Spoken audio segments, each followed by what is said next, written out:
嘿，don't allow，掂啊！好啊，開始啦，係嘛？有冇問題啊，同事？我睇唔到咯。我哋正式確認咗個聲音畫面冇問題咧，我先去開始啊！各位唔使心急，各位唔使心急。OK，聲話 OK。OK 啊！好咁啊，正式開始啦！我哋嚟到第二堂啦。頭先有少少技術故障咧，所以遲咗1-2分鐘啦。咁啊，唔好意思啊。咁啊，今堂個流程話俾大家知先。一開波我先解答翻大家第一堂嘅一啲問題整理，同埋一啲嘅即係情況，再次講叫做可能清楚少少啦，再表達得好少少啦，俾大家去了解咗啲嘅疑難先。因為有陣時就即係人哋嘅問題，可能你冇諗過啫。咁但係其實咁多人一齊學習嘅好處就喺度啦。因為有啲人遇到嗰啲問題咧，我 spot 到嘅時候，我講出嚟，咁可能你未諗過呢個問題，但係原來呢個問題可能遲啲你會遇到嘅，咁你咪早啲解決佢，早啲去 remark 咁樣咯。OK，咁但係其實啦，我公告欄嗰個位置啊，就已經大部分都已經講咗一次㗎啦，所以記得咧要入翻嗰個公告欄先。咦，我個 slide 咧係啦，我公告欄個 slide 就喺度啦。記得咧要入翻去，因為而家咧嗰個數目見得到咧，其實就唔係個個入晒㗎，應該仲有幾百人咧就未入嚟咁樣㗎，所以咧快啲入翻去 ，OK？ 咁點樣入啊？你喺嗰個進階班嗰個位置嗰度咧，就已經有個連結咧，連結入去呢個公告欄入邊㗎啦，係啦。咁如果你係初班同學仔咧，就要你 PM 係啦，揾 CS 啦 ，Money Tap CS 呢一個嘅 Telegram，OK？同佢講你係初班同學仔，俾翻 email，俾翻名，俾翻電話咧，咁確認咗你身份咧，我哋就會加你入去。OK，咁之後啦，上完晒初班啦，咁如果你對之後嘅課程冇興趣的話咧，咁就會踢走你㗎啦，係啦，因為之後嘅內容都會繼續喺公告欄度邊講㗎嘛，咁樣嘅概念嘅啫。同埋我補充一句啊，有啲朋友以為呢一個 group 咧就係呢個獵人組啊，完全唔關事啊。嗱，呢一個公告欄純粹咧就係為咗呢一個課程。我怕即係有陣時同大家溝通冇一個途徑啦，咁等等嘅情況，或者有啲補丁啊、click cut 啦，你純粹有個位置咧去做一個 announcement 嘅啫。OK， 絕對唔係所有咩交流群組啊，亦都唔係獵人群組啊，唔係 black box 啊，唔係咩實戰群嘅，全部都唔關事，純粹就係回應翻大家一啲課堂上嘅問題。咁而我回應嘅方法就係我收到你哋一啲嘅留言啦，收到你哋嘅一啲嘅問題嘅時候，我解決嘅時候，我就一次過喺呢度咧，一次過去答。OK， 咁因為我覺得咁樣學嘢效率好啲啊，你明唔明？即係一個人問我問題，我答咗佢，咁就係得佢一個人受惠啊嘛，係咪？咁一個人問問題，如果個問題有價值嘅時候，大家一齊去討論嗰個問題咧，咁大家都學到嘛，個概念係咁啫。OK，咁我正式開始啊。咁啊，今日啦第二堂啦，相對地咧，我都俾個心理準備大家，會比第一堂咧係會個概念上係需要你打醒12分精神嘅，冇咁容易咧直接了解晒嘅。OK，咁啊今日就專注啲啦。OK，又係嗰個專注嘅概念啊，記得專注。喂，先交代翻先啊，呢個 Pepperstone， 你見到個 logo 自己笑添。見到 Pepperstone 啊，咁我收到即係最新嘅消息啦。呢一個咧優惠啊，只限新人，亦都只有1個月啊。即係簡單嚟講就係即係我自己都明啦，冇乜用係咪？即係你炒開嘢不嬲都有㗎啦，係咪？而家要只限新人，只有1個月。暫時最新嘅消息係咁樣，咁啊冇辦法啦，你當佢冇咯，係啦，冇乜所謂啦，好唔好啊？即係呢啲 rebate 嘅嘢嗱，記住。冇呢個 rebate 嘅情況下，其實本身老實講 offer 已經係最靚仔啊，已經係最平㗎啦。之前係諗住平上加平啫，係啦，而家就做唔到平上加平咁啊，算啦，暫時豪俾佢先。咁但係繼續啦，遲啲我唔信拗唔到係啦，拗多兩拗咧，我覺得遲早都會做到嘅。同埋你本身應承咗㗎嘛，突然間又唔得，肯定係即係嗰啲可能佢阿頭又唔俾啊，或者唔知邊個唔俾嗰啲概念啦。咁啊繼續啦，係啦，我哋繼續壯大我哋嘅 community 咧。咁當我哋嘅威力越嚟越大嘅時候咧，就即係打橫行講笑啦，即係 bargaining power 大咗，咪同大家可以拗更加多嘅好啲嘅 offer 或者 deal 咁樣咯。OK， 咁啊開始啦，記得啊，記得專注啊。其實每一堂都叫大家專注，無論係上堂，無論係你練習，無論係你嚟緊做 trade 都要練習專注。由今日起咧，真係練習專注呢個技能啊！之前都同大家分享過，係咪？其實大家在座每一位啊，可能都已經係練習咗分心咧，練咗20-30年㗎。你從來都唔知道咧專注嘅重要性係點㗎。OK，咁啊開始啦，先解答翻，大概咧都係呢一堆問題嘅。咁我逐一咧去解答翻先啦。第一個好多朋友問嘅，畫太多線，又或者隨住時間會越畫越多線，會混亂點樣做？即係個概念咧就係我假設，譬如咧喺呢個repay 嘅時候喺呢度嘅 ，OK， 咁你 base on 呢啲資訊啦，咁你就去畫線啦 ，OK， 咁你就會畫到一啲嘅可能呢度有個阻力啦，咁呢度有個支持阻力啦，咁呢度有個阻力啦，咁嘅概念。咁然後咧隨住時間嘅推移，係啦，隨住時間嘅推移咧，你就會越嚟越多噶嘛，即係一路行一路行一路行。咁睇下有冇啲例子啦？今日冇啊，仲喺一個橫行區度，係啦。呢度有啦，呢度有啦。會唔會呢度有一個喎？咁你呢度就會趴一條身㗎啦。呢度有個頂底，你又趴一條身啦。咁你就好似越畫越多，越畫越多，越嚟越密集咁樣。OK 咁樣嘅概念。嗱，坦白講，其實會唔會越嚟越多咧？係會嘅，但係其實所謂嘅多咧，係你應唔應付到佢嘅概念嚟嘅。你見到就算頭先畫咗新嘅線都好啦，你見得到其實佢反應一定係俾足你嘅。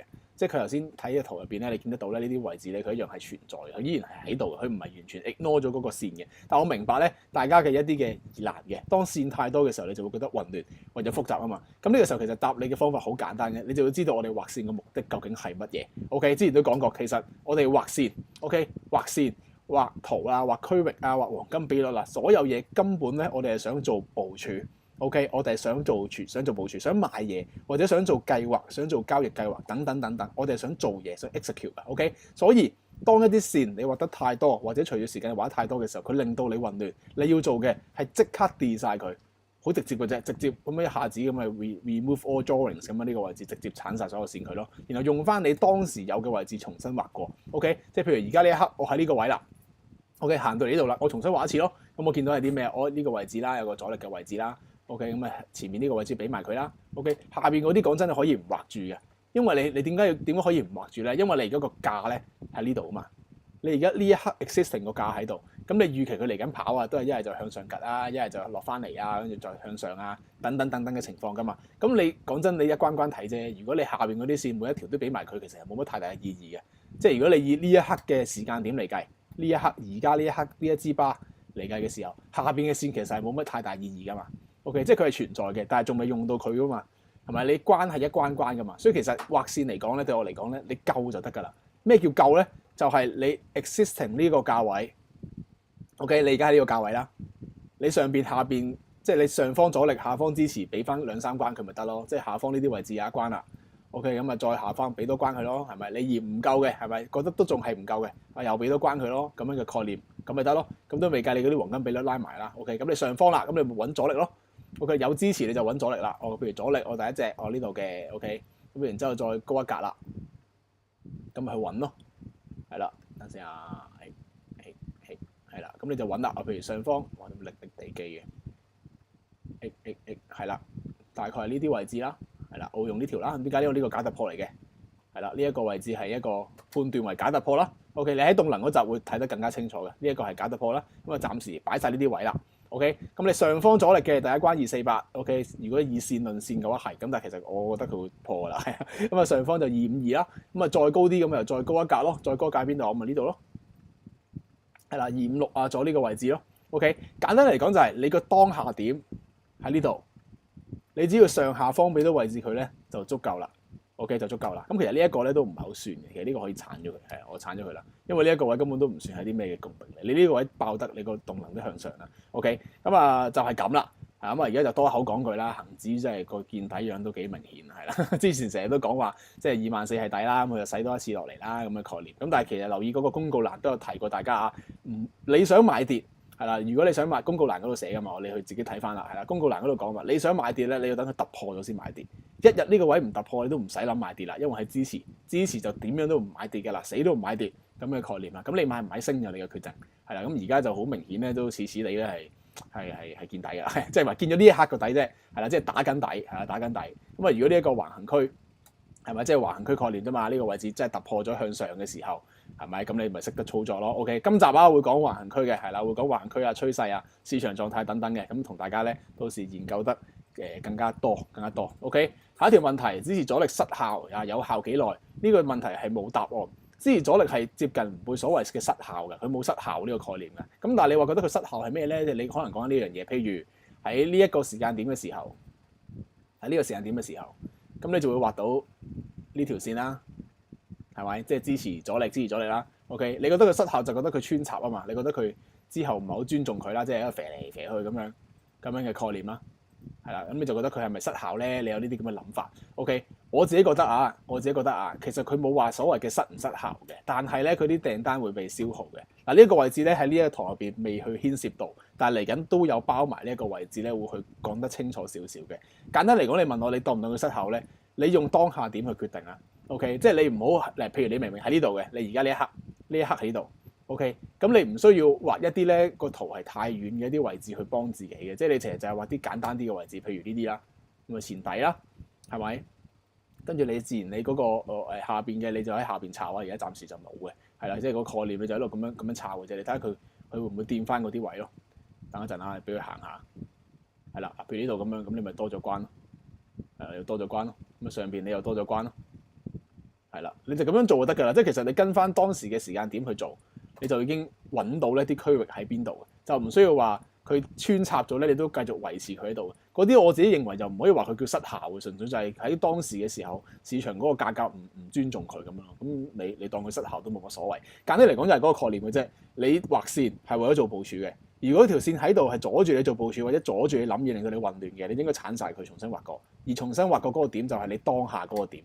你喺邊你就喺邊度喎。OK， 呢個係最實在嘅，因為你而家要你做 trade 你唔會做翻以前嗰啲 trade 噶嘛。我哋練習就可以咁做啫。你做 trade 你一定係做而家或者嚟緊嘅計劃噶嘛。咁一定係右邊嘅事㗎，即係一定係呢幅圖右邊未發生嘅事，即係我哋要關注噶嘛。咁你咪畫最近你可以做到部署嘅位置。譬如而家其實最直接嘅係咪前邊嘅阻力，下邊嘅橫行，呢度有條中軸講完係啦，跟住上邊嘅咪呢個咯，係咪上邊再上格咪大概係呢度可能會靚啲。呢度啦，係大概呢啲咁樣嘅位置，係啦，257、258啦，係咯，斷斷埋呢度。咁如果你再搭個黃金比率俾佢玩下咁樣，咁你都有呢啲位可以撞下呢啲區域，咁你咪估到咯。咁但係呢個位冇共鳴啊嘛，即係譬如而家我即刻同你分析啦，即係我而家點樣睇恒指咁樣計啦，係咪？你而家呢度拉落100就冇乜共鳴可言嘅，咁冇乜共鳴就唔好亂用啊嘛，因為講到好多時候嗰啲嘅位置你需要攞共鳴嘅，尤其是係黃金比率，因為係一個被動型。OK， 咁你試下，會唔會下一段波段啊？OK， 嗱下一段波段似似地喎，你下一段波段即係下一個嘅 swing high 啫。頭先嗰個係攞呢一點啦，我而家嗰個攞呢一點啫嘛，而家嗰個攞呢一點啫嘛。OK， 即係攞低一格，睇下佢會唔會共鳴？咁呢個有咯喎，因為你呢一個同埋呢一個嘅前底嘅252係有一個共鳴喎，咁你呢個位置咪要關注咯，係咪？咁同一時間，如果你去再深水清啲睇啦，你見得到咧呢個橫行區嘅呢一楷嘅力量 ，OK， 同呢個搬上嚟，哎呀〜落鬼咗呢個添，同呢個搬上嚟又係好近嘅喎，係咪？唔係爭好遠嘅啫喎。其實你就係不斷地估算呢啲目標嘅啫。簡單嚟講，上方我睇咗252先啦。如果恆指要上嘅話，阻力252啦，係啦。下方第一個支持中軸，大概241啦，下方236啦，穿埋先可以睇跌。如果唔係咧，假設向上突破第一關252 ，OK。如果唔係，直接成個都突破咗啦，向上啦，踩穩啦，咁咪直接橫行區量度目標咯，直接呢一撇嘢一嘢咁樣車上去咯 ，OK。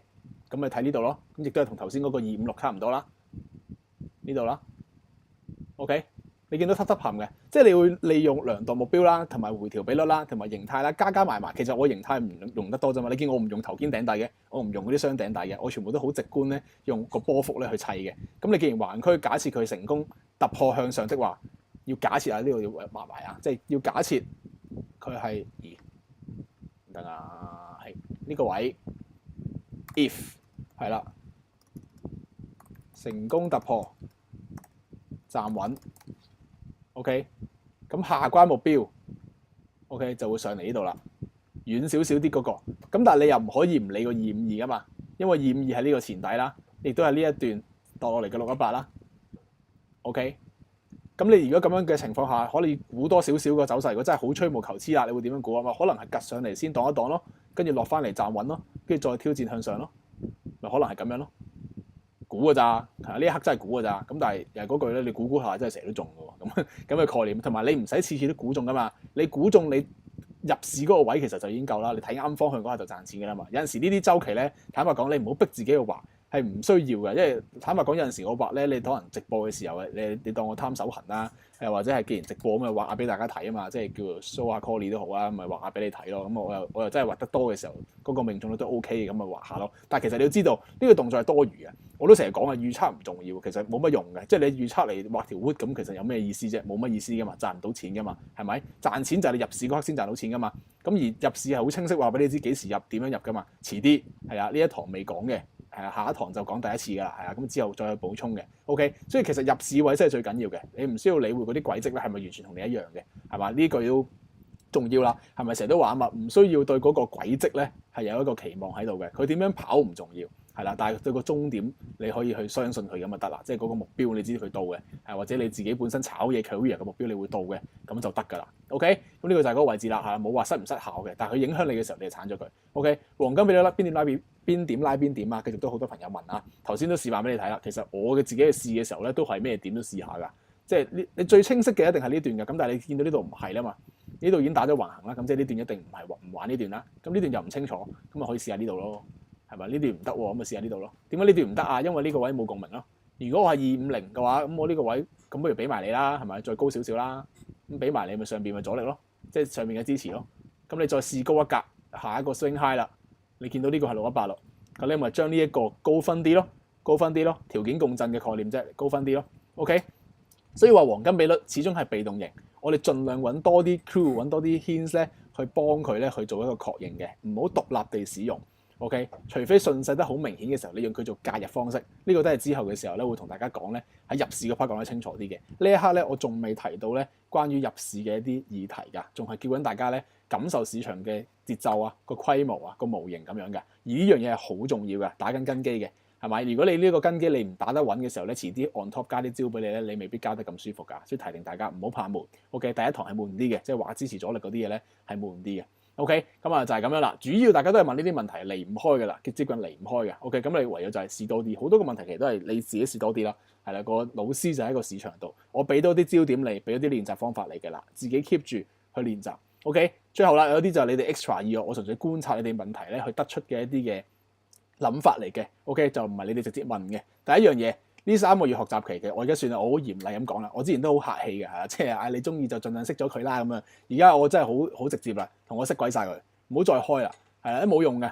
第一你又唔知開嚟做乜嘢，你又覺得嗰啲叫確認，但我都解釋過俾你聽，技術指標係慢過陰陽燭嘅，根本嗰啲就唔係叫確認，係咪？即係你只不過用一啲以為係確認嘅嘢確認你個睇法，令到你多啲信心啫嘛。咁啊令到你以後都冇信心咯，因為你要靠一啲外來嘅唔關事嘅，亦都係滯後嘅指標去確認你所謂嘅信心、所謂嘅睇法。呢個就唔係陰陽燭可以，即係唔係咁樣睇咯，係啦。所以你熄晒佢啦，直接啲係啦。總之如果呢3個月你橫掂都俾咗錢學習呢一個技能啦，係咪？然後你學我嘅交易方法、交易系統啦，你不如呢3個月乖乖地熄晒佢。係你想開，你3個月後先開，係啦咁嘅概念啦。如果唔係，其實我可以話俾你知點解會影響你咧。你開咗喺度咧，你以為自己唔睇佢啦，但係你都會睇到佢嘅，你會睄到佢噶嘛。你硬係會望到佢嗰啲咩，即係有冇上穿啊，有冇 cross 穿啊，有冇向下啊，係咪喺咩下邊啊，有冇超買，有冇超賣啊，實影響你嘅。咁你咪令到你冇辦法將你嘅專注力集中喺陰陽燭上面咯。咁你咪睇唔到咯。OK， 我都幾咁肯定啦。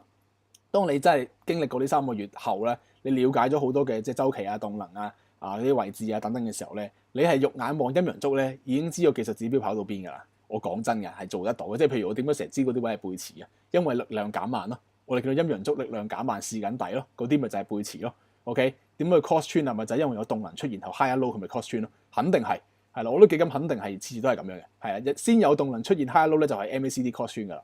係啦，成日都係咁嘅，但係我一定快過佢嘅，即係陰陽燭永遠都快過佢嘅，係啊，呢個就係嗰個重點咯。而個重點係咩啊？MACD cross 穿嘅時候，佢係唔一定升嘅，係陰陽燭升嘅時候，MACD 一定 cross 穿嘅咋。呢個係一個前後邏輯嘅問題嚟㗎。OK， 個重點喺呢度，MACD 升穿就唔等於上升，但係上升嘅時候，MACD 係會上升，係會上穿，係個概念其實係咁樣。咁啊，總之你熄晒佢啦，係冇用嘅。既然你而家想學，即係叫做所謂嘅我哋叫裸炒啦，即係就咁睇幅圖就咁一幅白圖去炒啦，咁你熄晒佢啦，冇用㗎，係啦。第二樣嘢諗太多啦。OK， 其實我暫時去到呢一刻鐘為止啦，我嘅課程內容基本上要表達嘅嘢咧都表達晒㗎啦，表達得清楚嘅。所以其實大家呢一段時間即係上堂嘅呢2個幾鐘咧，你反而真係 mark 得就 mark， 抄得就抄。你要係自己理解後抄喎，你 cap 我冇用㗎，即係你 cap 我啲圖啊或者你喺度抄我啲字啊，跟住當係做咗筆記咧，呢啲係冇用㗎，冇意思㗎，你學唔到㗎。OK， 學習階段一定係你要聽完你要明完你要做筆記，呢個先係你能夠學習到嘅過程嚟㗎。OK， 所以專心啲啦，呢2個幾鐘頭自己去聽完之後了解完之後去抄。OK， 如果了解唔到住嘅，抄咗先算咁樣嘅概念，跟住先去遲啲慢慢去諗咯。而我嗰個表達嘅形式咧，基本上都暫時係齊嘅。OK， 如果唔齊，我就會喺公告欄嗰度去補充嘅。點解我特登擺個公告欄？就係驚自己可能真係第一次咁完整地去演繹嗰個交易系統啦。有時驚自己講漏啊嘛，咁我咪俾個公告欄自己去補飛咯。其實係咁嘅概念。所以如果 based on我冇講過嘅內容，你再去諗得太多或者問問題咧，其實係冇乜意思嘅。我都直接咁樣講啦，因為好多時咧都係你諗太多，係啦。即係譬如有啲人話支持阻力區係咪一定係畫橫線啊？可唔可以畫斜線啊？係咪？我有冇講啊？係咪？我都冇講，係咪？唔通我唔知道可以畫趨勢線斜線咩？點解我唔咁樣做啊？點解唔去教大家咧？一定有原因㗎，一定我諗過㗎，係咪？所以嗰啲嘢唔好諗太多，係啦，唔好自己胡思亂想啦。OK， 跟翻個步伐，跟翻個節奏先，直至3個月後，OK， 你學晒啦，用晒啦，你先至再問問題咧，嗰啲嘅問題一定有質素得多，同埋對大家嘅學習咧都會有意義嘅。呢一刻咧，真係唔需要諗得太多嘢㗎，OK， 同埋唔好求答案啦，市場冇答案㗎，OK， 只有合唔合理，值唔值博。係啦，你呢個動作有冇理據？你諗緊啲乜嘢？你諗緊向上嘅同時，你有冇諗埋向跌嘅理據係乜嘢？當呢啲嘢你諗晒，你做一個平衡嘅時候，呢個就係一個好嘅交易，係啦，冇話咩答案必升必跌嘅，冇呢啲嘢㗎。OK， 第三樣啦，咁都係啦，專注啦，記得唔好甩啊！我係一層一層咁樣加上去嘅，有啲嘢我未講到就係未講到，係啦，我第一堂都冇講過要入市。第二堂都冇講佢要入市嘅，其實第三堂先開始會講入市。OK， 所以呢一刻唔好跳 step。OK， 你要入你自己入啊，你中意啦，係啦，但係我就冇去講到呢樣嘢嘅，所以唔需要問住啦，都冇意思嘅，遲啲會一次過講。OK， 反而你更加專注嘅應該係要每一堂嘅嘢你搞清佢，然之後嗰個禮拜練好佢，下一堂再加啲新招落去，都係3個月啫，唔急得個即係唔爭在嗰少少啦，係咪？最後睇人做 gym 係唔會變大隻嘅。OK， 一日舉鐵舉爆佢咧，你都唔會變大隻嘅，係只有你持續地每日做少少咧，你先會俾時間見到成果嘅。講緊係乜嘢咧？睇圖咧，你如果淨係睇住我畫啊，睇住人哋畫啊，睇住直播啊，或者上完呢一堂之後你唔練習咧，你都係唔會學得識嘅，你係唔會變大隻嘅。或者有一種有啲係臨急抱佛腳啊，我今日係特別多嘢收到嘅，係啦，即係特別多圖嘅，今日係零零舍舍㗎，唔係每日做嘅。呢個情況下都冇用㗎。OK， 即係你一次過打咁多嘢落去咧係冇用㗎，即係你係一定要循序漸進，每日做少少，每日做少少咧，先會見到威力嘅。尤其是係學習。OK， 呢個先係長期記憶嚟㗎，呢個好簡單嘅道理嚟嘅啫。即係你以前細個咧，你臨急抱佛腳，最後 deadline fighter 咁樣記晒啲嘢衝入去考試咧，嗰啲係短期記憶嚟㗎嘛。考試係應付到嘅。OK， 但係交易唔係考試。OK， 你一定要變成一個技能，而技能一定係要長期嘅。咁呢個大家即係趁而家仲係第二堂啦，快啲搞清楚個概念咧，好好地去做啦。OK， 我明嘅，有啲人你好忙啊，係咪？朝頭早話起唔到身啊，夜晚好攰啊，要湊小朋友啊，等等等等，我全部都明白，但係冇辦法係啦。你要學嘅你就只有呢個方法啫，尤其是係我呢套方法，只能夠係咁。OK， 咁啊，正式開始啦。睇翻次先，呢個交易流程啊，好緊要㗎。其實大家可以自己去望下，你會知道自己學緊啲乜嘢嘅。之前講過，交易有3個元素嘅，第一個元素順勢而為，市場狀態；第二個元素個價格位置，就係第二度啦。第三樣講出入市啦，係講動能嘅。OK， 咁而每一堂其實都係 under 呢3個元素入邊嘅，中間再劏開維度1、維度2。維度1係普遍人睇嘅嘢。OK， 而呢個普遍人睇嘅入邊咧，我都咁講㗎啦。普遍人睇入邊嘅嘢入邊咧，我已經係睇得比較深入㗎啦。OK， 睇得比較仔細㗎啦。而 on top 上邊，我會再錯多一個，唔係我錯嘅，即係我判市嘅時候會多一個諗法，就係所謂嘅維度2。到時你就會明白㗎啦，一級一級去做，向下睇又得，向隔離睇都得嘅，即係3元素啦，市場狀態、價格位置同埋出入市啦，呢個離唔開㗎啦。同埋下邊有2個跳 step 嘅，咁但係你一定要先搞咗第一個維度，了解咗一般人大部分人點樣睇市場，譬如係支持阻力，呢個係全部市場交易者都係通用嘅一個方法嚟，一定要了解先。OK， 今日啦會講呢個市場狀態同慣性嘅，相對地啲嗰個概念咧會比較模糊啲嘅。OK， 嗱，唔係我哋模糊，而係呢一個性質本來就相對地比較模糊。你要思考咗佢之後咧，喺模糊中入邊咧，你揾到嗰個所謂嘅確定性啦，或者了解咗佢先嘅，而之後係做到嘅。OK， 咁啊飲啖嘢先啊。OK， 講咗咩市場狀態先？市場狀態講到尾其實就係2元思維，你要分出當下嘅時候，市場係趨勢定橫行，而根本市場只有趨勢定橫行，冇第三種，所以好好玩嘅。你只係答緊 A、B 嘅啫。一問一句，而家係趨勢定橫行？每次都要問呢個問題先。而家呢一刻係趨勢定橫行 ？OK， 仲要等下先啊。而呢個趨勢橫行一次過講，跟住先再俾例子啦，好嘛？2元思維，所以非常緊要嘅。呢一個係好容易去答噶啦。唔係答你買升定買跌，係答趨勢定橫行先。因為趨勢同橫行，我哋嘅切入點係唔一樣嘅。OK， 所以第一個問題一定要問呢一樣嘢，要去識分呢一樣嘢，非常之重要。第二樣嘢你要知道，係啊，好老土嘅，趨勢入邊咧係有橫行嘅，橫行入邊又有趨勢嘅，成個市場係由趨勢同橫行組成嘅。OK， 由無數個趨勢橫行組成。OK， 所以其實我哋入市嘅時候，我哋成日都話我哋根本係好 flow 嘅，我哋唔知道呢個市行到邊，其實就係呢個原理。因為市場係不斷地趨勢橫行咁去交疊，我哋係唔知道下一個咧一定係乜嘢嘅。但係你可以揾到佢哋嘅共鳴點去入市，令到自己嘅風險係可以計算，同埋係一個合理嘅防守位置，然後換一個潛在嘅回報嘅。所以其實我哋入市嘅時候，我哋係已經知道自己係想參與邊一段 ，OK？ 參與邊一段？譬如 OK 橫行嘅時候，呢個橫行啦，你一個頂入市啦，或者底入市啦。如果頂入市嘅時候，你要知道自己參與嘅其實係呢一段，你係想頂打到底啫，係啦。你唔好呢一刻就即刻諗到佢會破，跟住然之後向下咁，你唔好諗呢啲嘢住，係啦。呢一刻淨係 base on橫行嘅話，即係呢一撇，淨係講呢一撇嘢嘅話，你唔應該諗太多住呢一撇嘢。OK， 你只可以諗就係頂打到底，因為佢頂打到底之後，佢應該就係咁樣啦，係啦，應該就係咁樣嘅。佢下邊呢個咧係未存在嘅，係你諗出嚟嘅啫。OK， 咁但係你話頭先咩叫趨勢入邊有橫行，橫行入邊有趨勢啊？呢一個當下嘅時候，呢一個的確係一個橫行啦。OK， 但係橫行上邊可能有趨勢包住嘅，可能係咁樣嘅。OK， 佢本來個勢可能係向下嘅。OK， 如果係咁嘅時候，你只能夠係估佢高機率底下佢會破。OK， 但係你冇辦法覺得佢一定會破，你只係因為 base on個勢頭，你估佢破，但係唔知佢係咪破嘅。所以最保守嚟講就係 base on 翻呢一個市場狀態，就係橫行，你要做咗處理先。OK， 嗱，攞咗個概念先，仲未牽涉入市嘅，你要識睇呢樣嘢先。你起碼要分到市場嗰時係橫行定趨勢先嘅。OK， 咁所以呢一個位咧係佢係黐埋㗎，你冇辦法避免佢係會黐埋㗎。即係譬如呢個位置又畫翻嗰圖啦，佢可以落嚟 retest 再落，係咪？但係佢亦都可以係呢一個位急跌衝上嚟高腳上。嗱，呢幅圖成日都見到㗎啦，係咪？呢一隻嘅款1 2 3 4 5 ABC 啊嘛，1 2 3 4 5 ABC 成日都見到㗎啦。所以其實個變奏由頭到尾都離唔開呢一個節奏嘅。OK， 即係佢可以係咁樣跑，又或者係頭先嗰種啦，佢真係 break out 落嚟，咁咪繼續做咯。咁如果咁樣係咩啊？咁咪即係成段變咗一個跌勢咯，即係呢一段成段都係趨勢咯。OK， 即係嗰個即係有少少波浪嘅概念啦，但係我唔係同大家講波浪理論啦。OK， 我就係同佢講波段啫。係一段段炒嘅，呢個唔係波浪，我唔會堅持1 2 3 4 5一定係 ABC， 跟住 ABC 之後又要 ABCDE 跟住點樣，我唔係玩呢個遊戲。OK， 我淨係想俾你知道啦，再嚟多次啊，可能會比較模糊啊。呢一刻係個當下，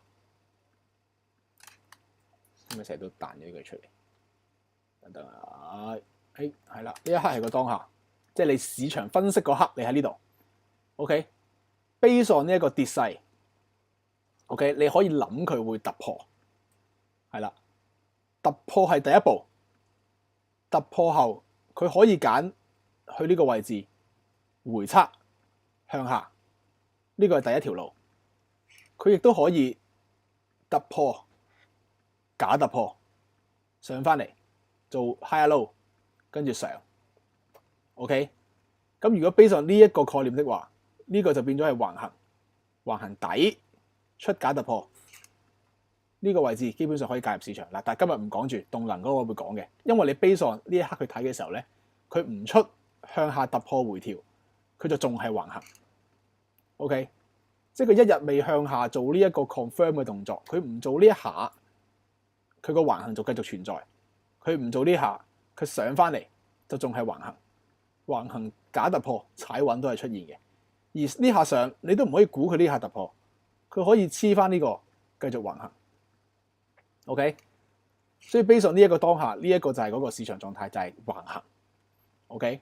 咁但係如果佢衝落嚟跌多下懟落去，咁你就可以拆解成呢一個係橫行，但係呢一撇叫趨勢 ，OK， 呢一嚿嘢叫橫行啦。細呢一嚿叫橫行，跟住然之後，哇！呢個咩嚟嘅？跟住大嗰個叫趨勢，大紅色嗰個叫趨勢，細嗰個叫橫行。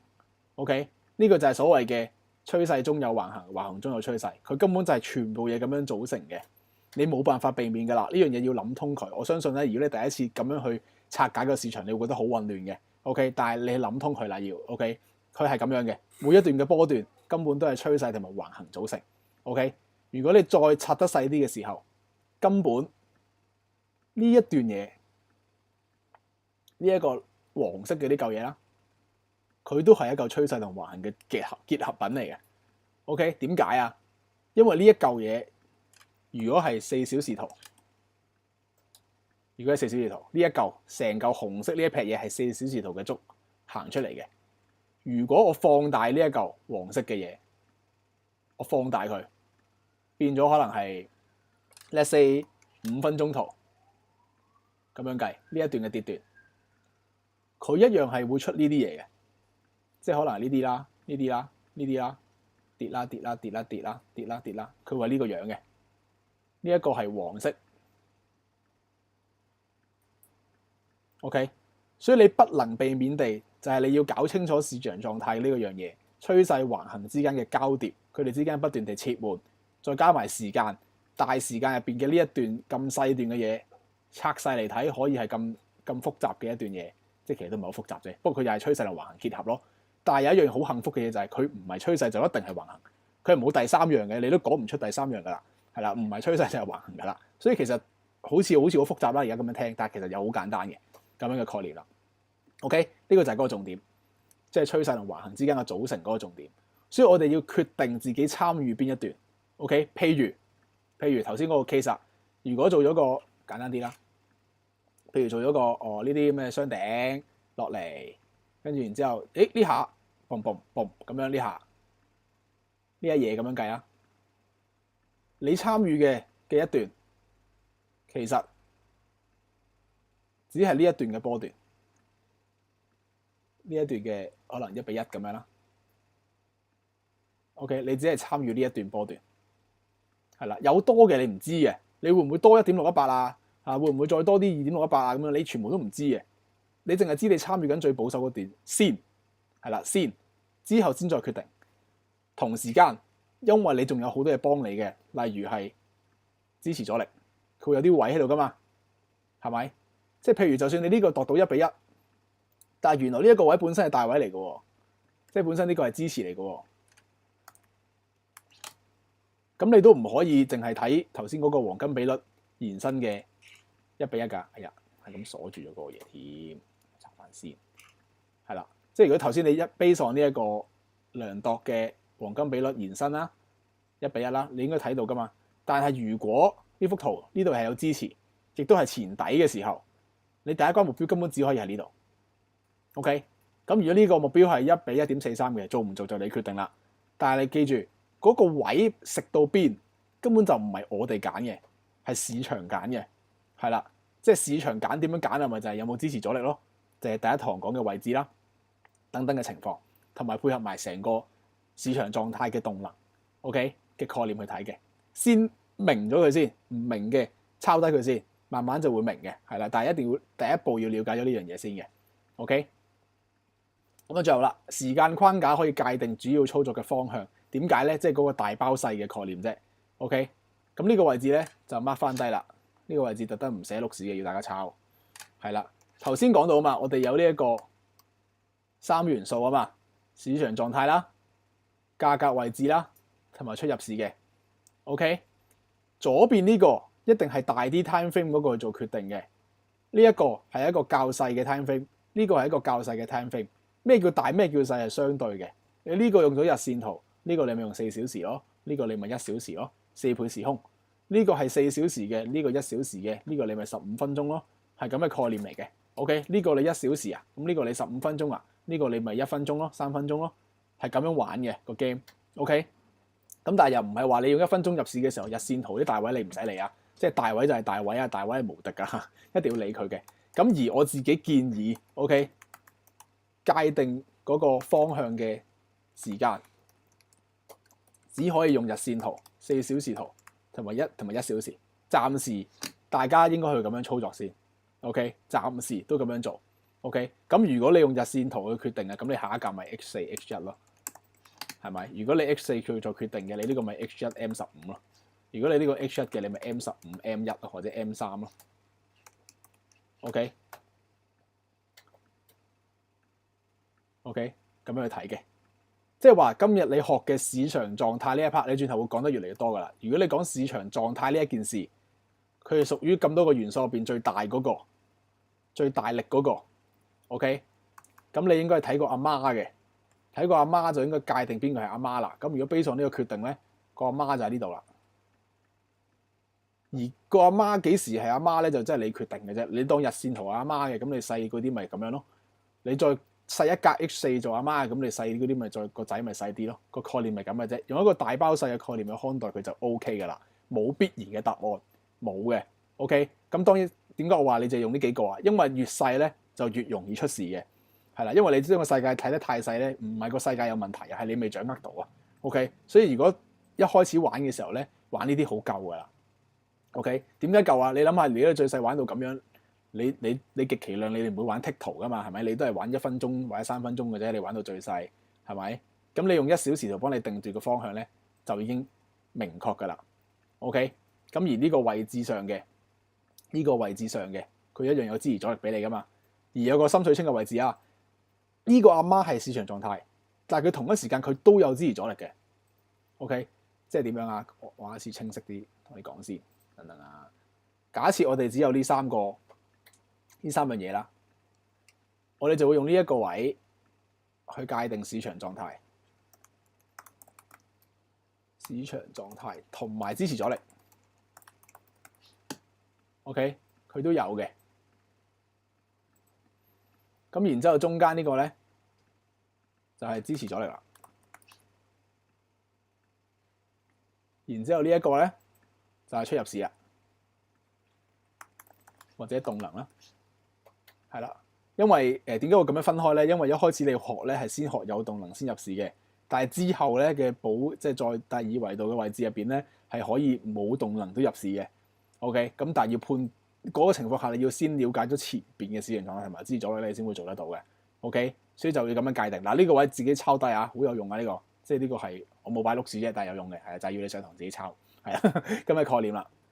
OK， 呢個位置咁啊，俾5秒你啊，咁我飲啖水。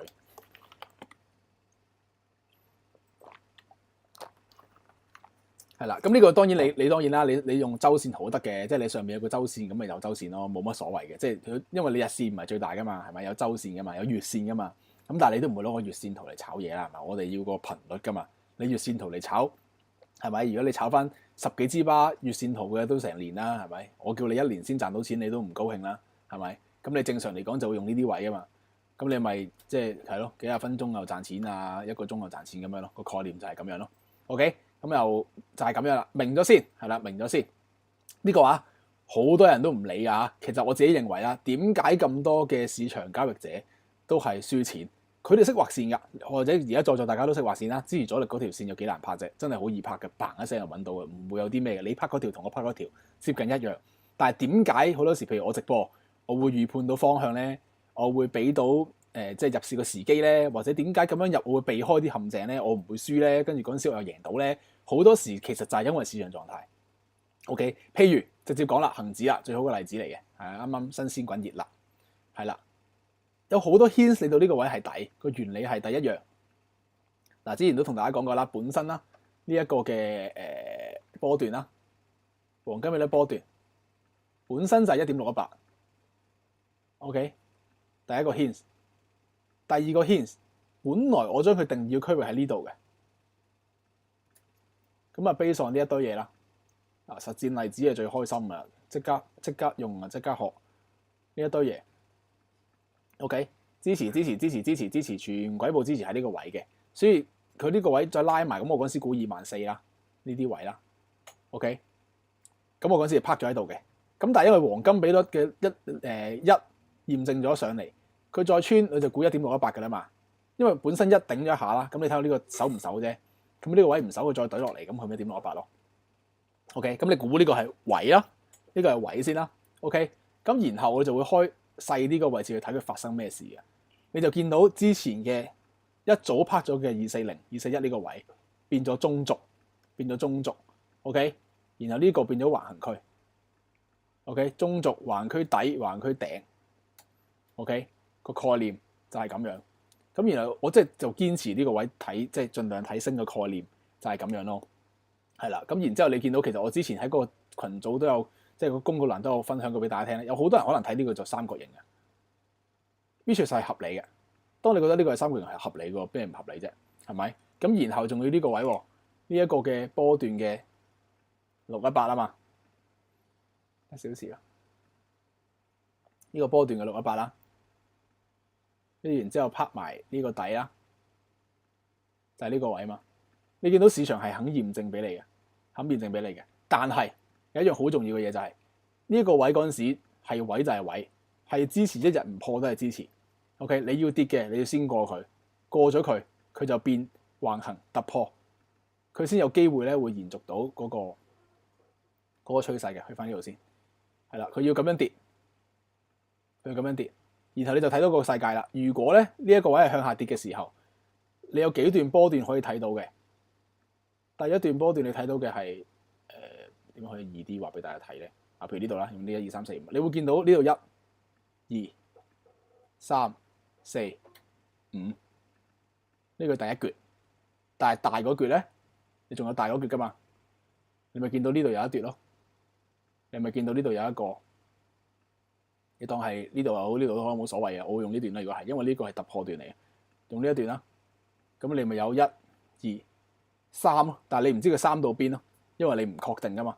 但係總之就觸發咗新嘅一段咯，係啦，係另一段嘅市場狀態咯，係啦，個概念就係咁嘅。所以佢一日唔穿咧，佢都依然係仲喺呢撇嘢入邊，佢仲喺呢撇嘢入邊，佢就仲係橫行，係啦，佢仲係橫行，你就只能夠諗橫行嘅嘢，諗橫行嘅嘢就係底揸你就高估，係啦，但係有牽心啊，因為呢一個係大支持啊嘛，頭先呢個係大支持，係啦，呢個係大支持。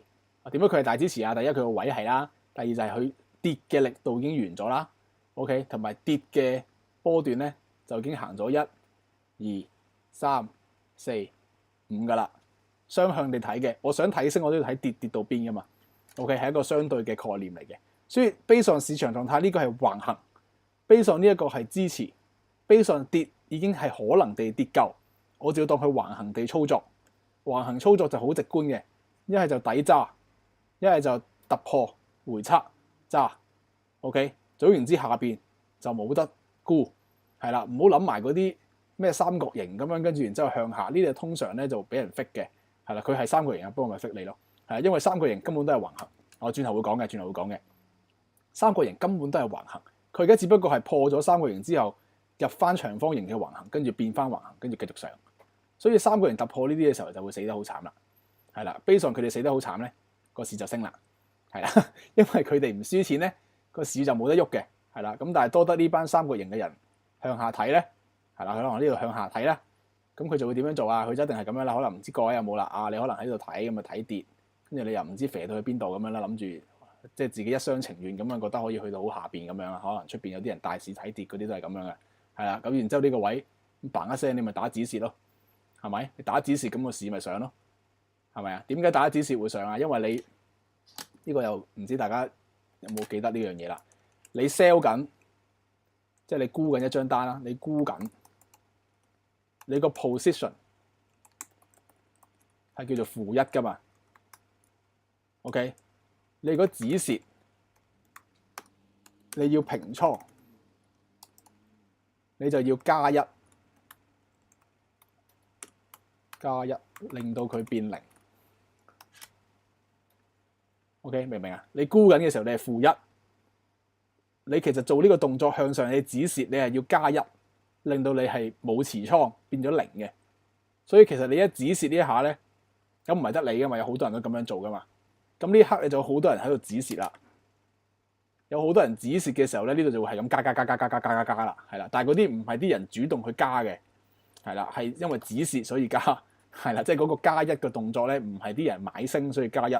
係因為止蝕所以+1，係啦，呢個係判斷出嚟嘅，諗嘅啫，合你哋諗嘅啫，唔知嘅，係啦，唔使走去抄嗰啲咩 order flow 嗰啲啊，我覺得冇意思嘅，因為期貨睇 order flow，我自己認為唔知啊，有人覺得有用啦，我就覺得冇乜作用嘅，所以我自己嘅思維好簡單嘅，我明白咗個原理後咧，我套用佢嘅原理就足夠啦，而你唔使急於問嗰啲嘢嘅，因為我喺包自己嘅動能入邊，根本我就考慮咗，然後點樣入嗰個位咧，我已經考慮咗呢啲嘢咧，去同大家分享噶啦。OK， 你明白咗個概念就得啦。OK， 頭先好似講多咗少少無謂嘢添，即係撇除呢個市場狀態以外，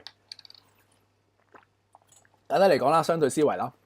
非常重要嘅，係啦，即係升唔係永遠嘅升，跌就唔係永遠嘅跌，係啦，咁啊升同跌之間其實嗰個互換嗰個配合趨勢同埋橫行嗰個配合咧，靠嘅係相對思維。OK， 而呢樣嘢就係正正點解咁多交易員都失敗嘅地方，因為佢哋最容易睇嘅係咩啊？價格位置啦，大家第一堂就識拍嘅支持阻力啦，又或者係嗰啲動能啦，係嘛？咩錘頭陽燭啊，係嘛？射擊之星陰燭啊，嚇咩嗰啲咩懷孕10月，跟住就有啲動能嗰啲咧，即係嗰啲好基本嗰啲啊，嗰啲係即係好容易睇啊嘛，容易睇嘅咪就係咁樣咯，咁咪見樹不見林咯。呢度係個樹啊嘛，呢度係個林啊。OK， 左邊市場狀態係個森林，右邊係個樹。OK， 概念就係咁啦。咁大家要去學識呢樣嘢啦，練得到嘅。OK， 轉頭會成堂完咗之後，你就知點樣練出嚟嘅。OK， 所以你要了解呢樣嘢啦。趨勢中有橫行，橫行中有趨勢。呢幅圖好經典啦，避免有人真係好新手唔知咩嚟咧。其實佢咩嚟嘅咧？就係所謂嘅道氏理論入邊最基本嘅走勢嚟嘅。唔好太複雜佢。向上行嘅時候，假設順勢係上升嘅時候，假設上升係順勢啦，佢會行1、2、3、4、5。OK， 而通常2係簡單嘅時候，個4就會複雜。如果2係複雜嘅時候，個4就會簡單，即係調翻轉。如果呢個位係震，畫出嚟啦。如果嗰個一開始呢個位係震，佢上嚟相對地就容易簡單嘅，佢都係1、2、3、4、5。跟住回調波咧就會行1、2、3嘅。嗱，基本概念嚟嘅，你會見得到佢，但係又唔係次次都見到佢，所以唔好過度地猜想佢，但係佢係存在嘅。OK， 咁樣嘅概念嘅啫，你要明白呢樣嘢。咁如果跌嘅就調翻轉啦，跌都可以係1、2、3、4、5嘅，即係如果佢順勢係跌嘅時候，咁啊1、2、3、4、5，我唔畫嗰個橫係咁樣俾埋你啦，咁咪橫行咯，跟住然之後上咧就會1、2、3咁樣嘅。咁如果呢個情況下咧，跌叫順勢。跌叫順勢，係啦，呢一個叫回調，又或者叫逆勢。頭先呢一幅嘅升嘅叫順勢，跌嘅叫回調或者逆勢。OK， 所以我哋概念上咧，其實唔係升或者跌，係你順唔順勢。係啦，順勢係可以係升，可以係跌嘅，逆勢都調翻轉係一樣。OK， 而家講啦，趨勢係咩嚟嘅？原來我講咗喎，係啦，第一次簡單嘅話，第二次容易複雜啦。第一次係複雜，第二次容易簡單，概念嚟嘅啫，概念嚟嘅啫。OK， 跟住啦，操作要點呢個重要啦，呢個可以 mark 低佢嘅。不過你好似個碌屎都有噶啦，頂唔住點把聲。操作要點啊？得兩個概念，趨勢就係諗兩樣嘢嘅啫，得呢兩個玩法。一係你就回調買，一係就延續突破買。咩叫延續突破買？旗形嗰啲就係延續突破買啦。呢啲啊，延續突破買。OK。一係就係嗰啲回調買，呢啲係回調買。OK， 趨勢就只係咁樣玩嘅啫。嗱，記住啊，我頭先解釋咗個趨勢嗰個概念嘅咋。趨勢咧唔一定係你諗到咧日線圖，跟住然之後呢啲先叫趨勢嘅，即係唔係一定係咁遠咁多價位咧先係趨勢。嗱，當然呢個係趨勢啦，但係唔一定係呢啲先叫趨勢嘅。係啦，細嗰啲都係趨勢嚟嘅，即係就算15分鐘圖呢一劈都係叫趨勢。呢一劈嘢，佢都係叫趨勢。OK， 呢一劈叫橫行，呢一劈嘢叫橫行。OK， 但係呢一段叫趨勢。OK， 係咪好麻煩啊？係啊，一開呢個如果第一次接觸呢個概念會比較麻煩嘅，但係你睇多啲諗多啲再去做咧，你就會做到。而呢樣嘢係一定要做到。如果做唔到嘅話，你用技術指標用乜鬼嘢標都救唔到你嘅。OK， 一定要明呢樣嘢。橫行中係有趨勢嘅，趨勢中有橫行。就算呢一段藍色嘅趨勢入邊，呢一撇咪橫行咯。呢度 OK， 你要知道市場就係趨勢橫行組成嘅，你冇辦法避免呢樣嘢。OK， 你要睇通呢樣嘢。簡啲嚟講，趨勢嘅咪就係呢啲一格格嗰啲，係咁肥上去嗰啲咪趨勢咯，係咯，佢有一級級咁上咁咪趨勢咯。橫行嘅有頂有底咁咪橫行咯。OK， 個概念係咁，你記低咗呢個先。趨勢如果我哋知道當時市場狀態係屬於趨勢的話，我哋只係諗兩樣嘢，回調買，又或者延續突破。OK， 嗱，回調買唔一定係買升啊，你買跌都得㗎，即係順勢回調買咁咪買跌咯。OK， 我哋而家講嘢唔講升跌㗎啦，就係講順勢與唔順勢嘅啫。OK， 趨勢得呢兩種入市方式嘅啫，冇第三種。係啦，呢個位置唔教點入市住啦，因為你而家咁樣講咧，你做唔到嘢嘅會。我第三堂就會講啲動能咧，去令到你入到市嘅。但係呢一堂咧，了解咗市場狀態，分辨到先。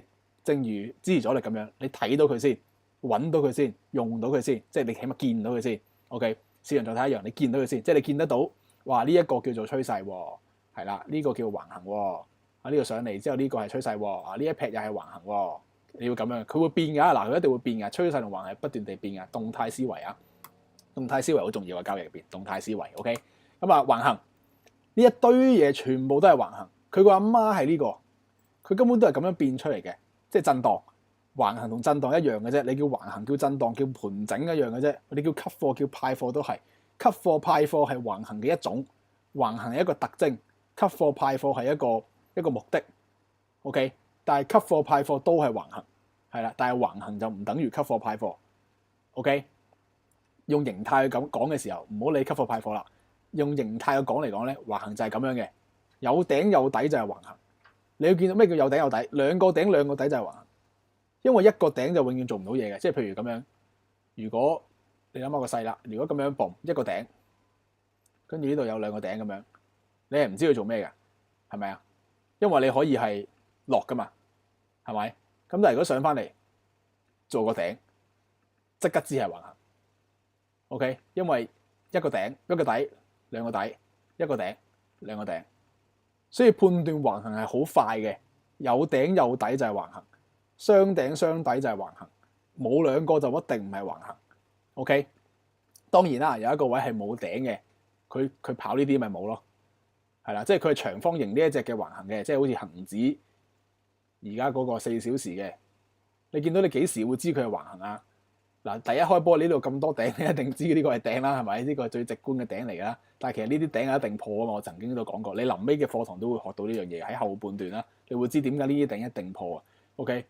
咁幾時會知呢個係橫行啊？呢一支針咯，係啦。呢支針嘅幾時先知啊？呢支針嘅破呢度就知啊。破咗呢度，佢就唔係順勢跌。OK， 點解 ？Payback 啦，希望咁樣解易明啲啊！你會，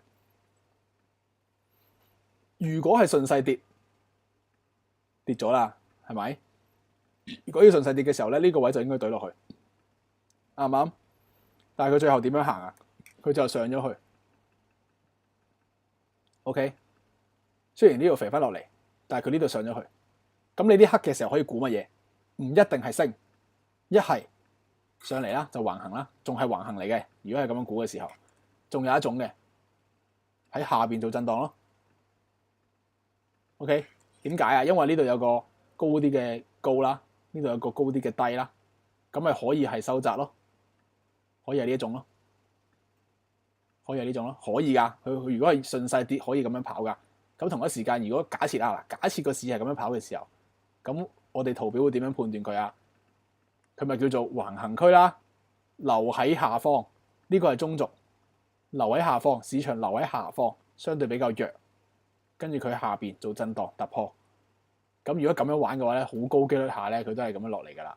但係今次唔係，今次唔係 ，OK， 佢係上嚟。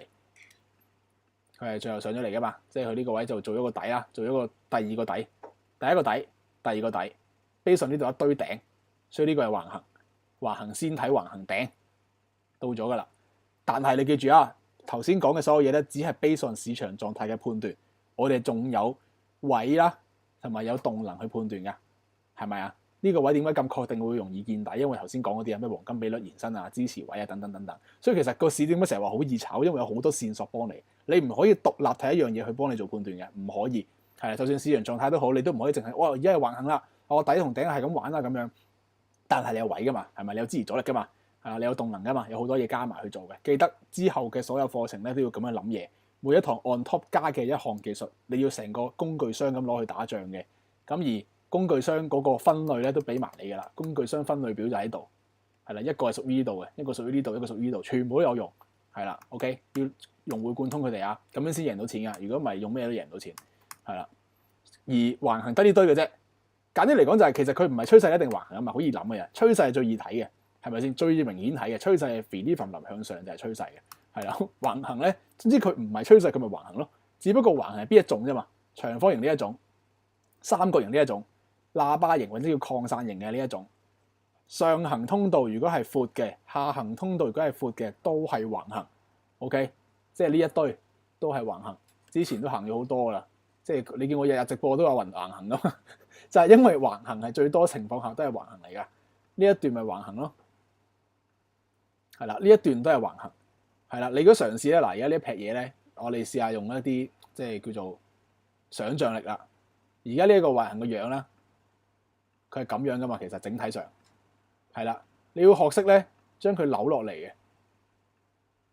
OK， 即係其實佢係咁樣嘅，佢根本個真身係咁樣，不過佢有方向，係呀，佢具方向，所以變成咁樣。呢啲唔係趨勢，即係如果我整體成劈睇嘅話，佢唔係趨勢。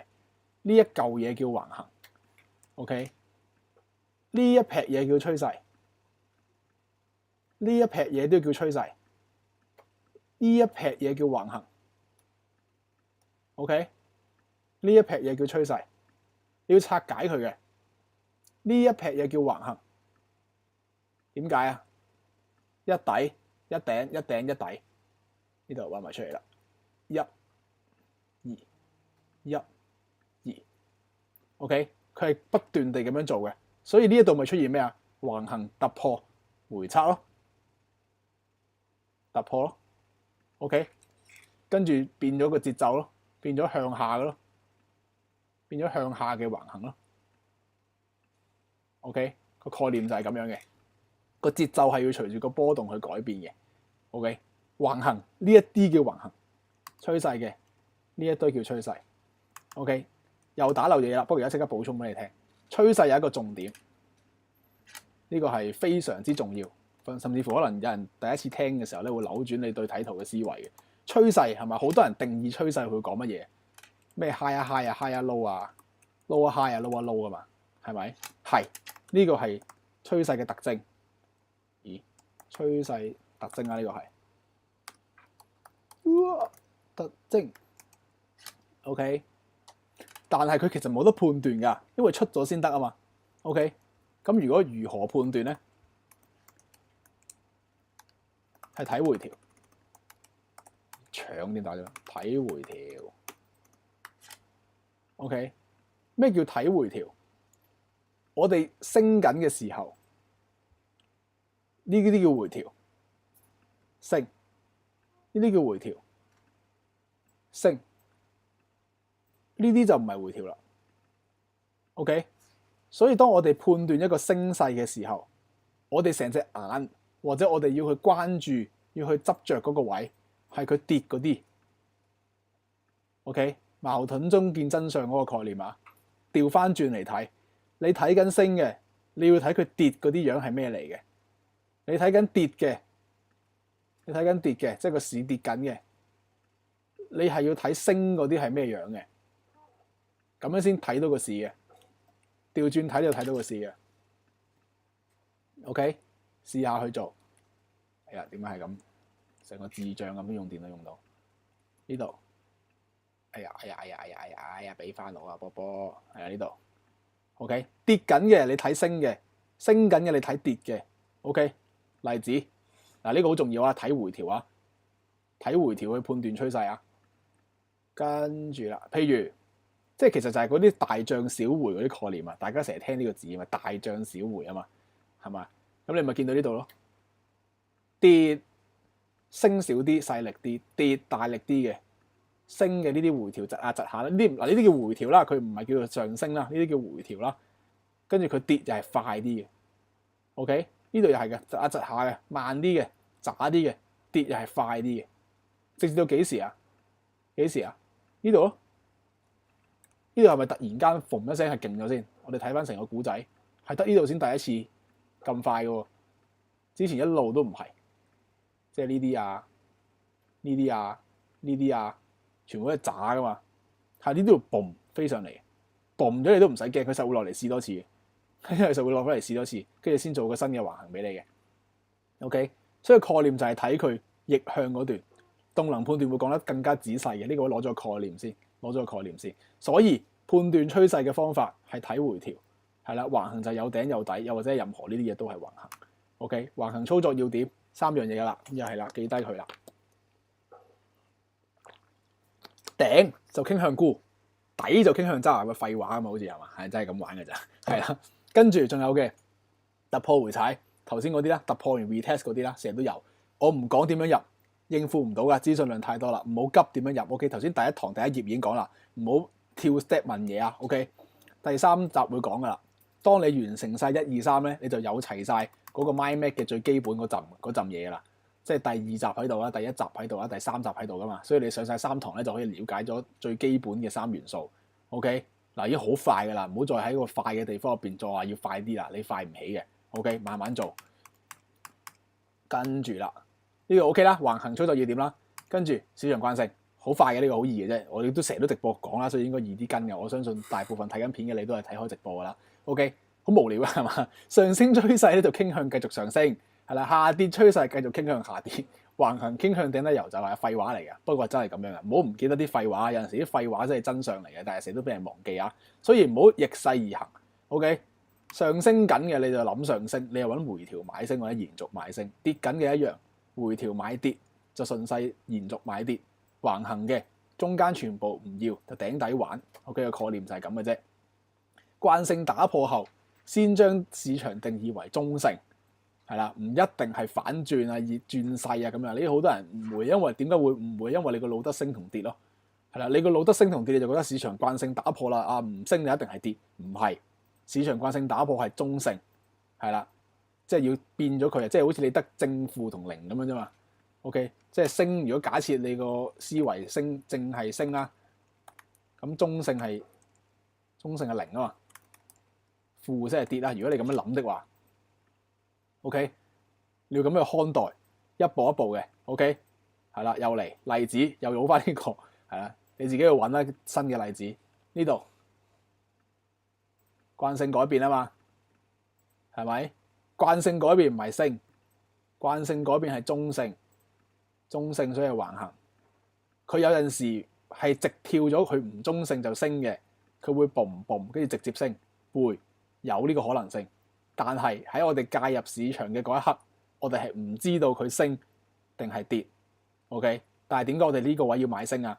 因為我哋買緊橫行嘅升，又或者係真係升 ，OK？ 市場慣性打破後已經唔係跌啦，唔可以再睇跌，即係停止你呢啲回調睇跌啊，順勢嗱呢啲叫延續睇跌啦，延續跌、延續跌、回調跌 ，OK？ 嚟多次啊，呢個位指一指俾你睇啦。呢一啲叫回調跌，即係抽上嚟跌；呢啲叫延續跌，跌、延續跌，跌。呢啲叫回調跌，得2種㗎咋，冇第3種啊。跟住肥落嚟 ，OK， 跟住然之後市場慣性改變，呢度向上有一堆嘅陽燭啦，即係呢一撇，清晰啲先，係啦。跑車出面，好呢度升勢打破，呢個有個市場慣性改變啦，打破咗呢一度啦 ，OK。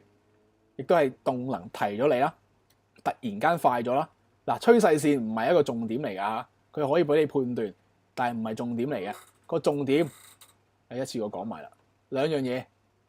第一，呢度，嘿，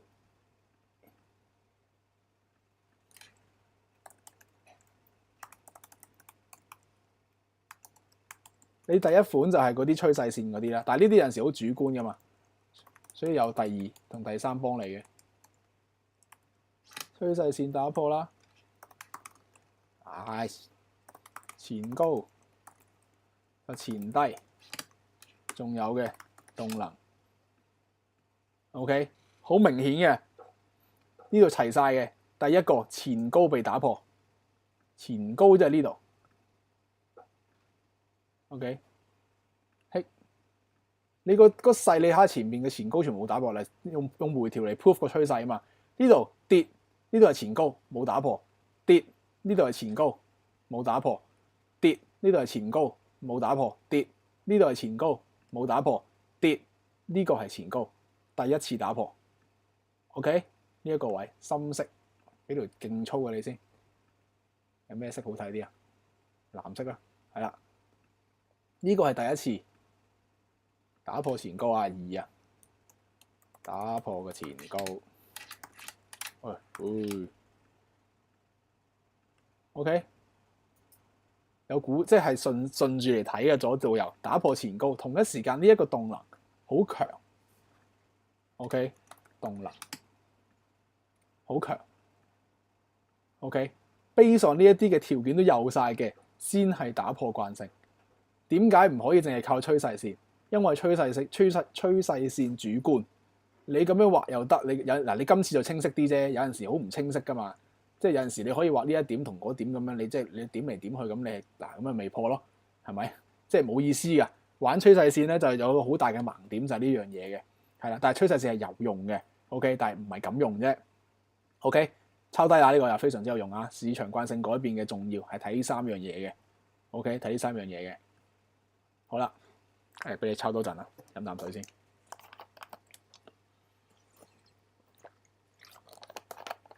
好啦，跟住啦，我其實可以喺任何圖度講嘅，不過我轉第二幅冇乜所謂嘅，即係見到好似得翻恒指，我見今日而家講嘅講是但係自己揾啦。我有嗰句，我俾完啲焦點你咧。即係真理不證自明啊嘛，你應該自己一個圖度揾嘅。我係咁俾無限例子你，其實冇乜意思。我講例子俾你，講明你嘅啫嘛。我是鬼，但喺個圖都滾到例子俾你嘅，其實係啦咁樣啦。所以就記得呢樣嘢啦。打破後係中性，記實佢。你好容易唔知點解大部分人咧炒到上腦咧就會唔記得㗎，因為成日都好想買嘢嘅。點解會唔記得咧？就係因為喂，中意你會中意打破啦，仲唔可以買反轉啊？係咪升下中意可以摸頂啦，買跌會咁樣咯。係啊，跌下，留底啊，買升，你成日諗住呢啲嘢咯，但係就唔係咯，係啦，慣性打破後中性 ，OK， 中性，跟住結構係結構，一日唔破都係順勢。講緊嘅其實就頭先嗰個啫，我跳咗 step 啫。頭先第二嗰個啊，前高前底嗰個咪結構咯，前高前底咧，前高前低啊，其實就係嗰個所謂嘅結構啊。好，咩結構？好無聊啊嘛，係咪跌？lower high。lower low、lower high、lower low， 係咪？嚟個 lower high、lower high、lower high、lower high， 跟住然之後就 lower low、lower low 啦。lower low、lower low、lower low、lower low、lower low、lower low， 結構打破，呢個叫結構。OK， 嗱，同嗰個慣性改變，大家認知嘅趨勢線咧好近嘅。咁但係你今次有條趨勢線俾你畫，即係有陣時唔係好噶嘛，有陣時唔係噶嘛。總言之，呢一個 lower high 一打破，呢個就變咗 high 一 high。OK， 呢個就叫結構打破。結構打破就係頭先第二嗰個咯，嗰個樣嘢。但係唔一定係，如果呢個嘢唔配合動能的話咧，其實係扣分㗎。因為點解啊？如果冇動能咧，佢有陣時係假突破嚟㗎。跟住變呢啲咁嘅頭肩底頂啊，跟住然之後變橫行啊，咁跟住然之後突破啊，咁樣跟住之後向下延續啊，咁樣都得㗎。OK， 需要配合嚟睇，但係結構係基本原理。個結構一日唔打破，你唔好諗佢反轉啦，你唔好諗佢逆勢啦，你唔好諗佢轉勢啦。成個市場慣性個重點喺晒呢度嘅。介入手法123法則或者2B 法則係個膽嚟嘅。係啦，但係你唔使而家走去抄咩係123法則，咩係2B 法則嘅，因為我基本上將呢個概念咧就融入咗喺我自己入市嘅一啲規矩入邊嘅，喺個動能下一集俾四式啦，最基本啦，同埋之後嘅撞盤咧都根本就係 mix 埋咗呢堆嘢入邊嘅，係啦 Trader Vic 係好強嘅，啊大家如果有睇啲小弟好耐以前嗰啲爛鬼片咧，就有集講過咩專業投機原理咧，就係 Trader Vic 出嘅，係啦，咁嗰陣時咧佢入邊最勁嗰兩招咧就係呢兩個。which 其實根本都係道氏理論嚟嘅，係啦，我都咁講，根本佢都係抄嘅，佢就係抄咗道氏理論嘅啫。根本呢一個都係道氏理論入邊嘅一啲原理嚟嘅，咩嚟嘅？好快講一講，了解咗就得㗎。你嘗試你自己都會見到嘅，係啦，非常好用，簡單容易，係啊，新奇有趣。佢一個叫123法則啦，佢一個叫 2B 法則嘅，係啦，呢啲 Google 都有㗎啦。如果真係想睇就睇啦，八卦下啦，但係又唔好咁認真，係啦，因為佢有啲缺陷嘅其實。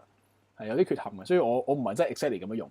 123法則講緊嘅係乜嘢？如果係升緊嘅，升，boom， 呢個係1，即係市場慣性改變。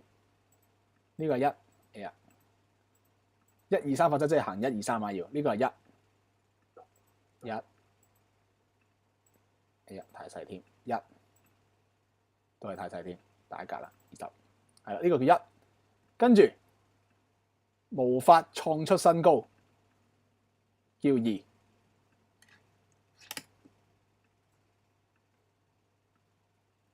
佢個定義入邊咧，破咗一個前低咧，先係3嘅。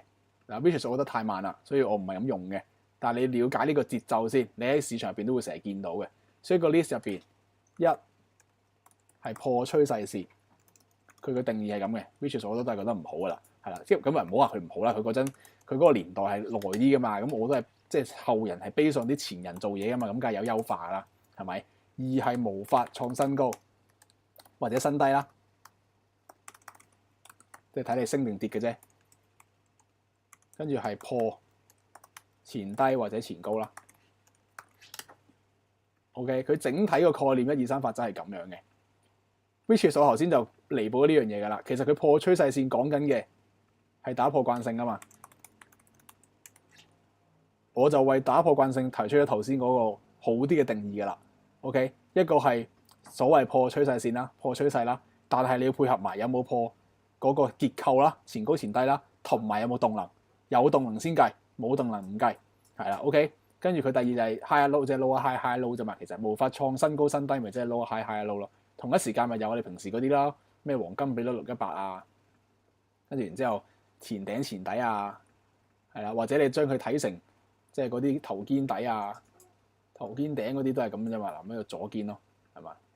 因為呢個係頭咯，咁呢個咪右肩咯。OK， 其實一樣嘅啫，係啦，可以互通嘅啲技術概念。所以點解我話我唔會講咩頭肩頂都係咁嘅概念，因為我拆解咗入邊入市嘅細節。OK。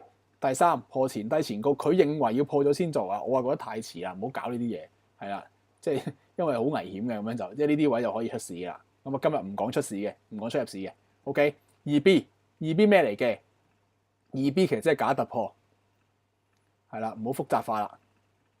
佢只要出現一個前高或者前低，然後升穿後懟翻落嚟，就叫 2B。呢啲就係轉勢嘅信號，佢認為 OK 好啊，概念係咁。咁而我自己結構又係咁樣解釋嘅啫。你要去優化佢咧，呢度一定要快，呢度一定要快。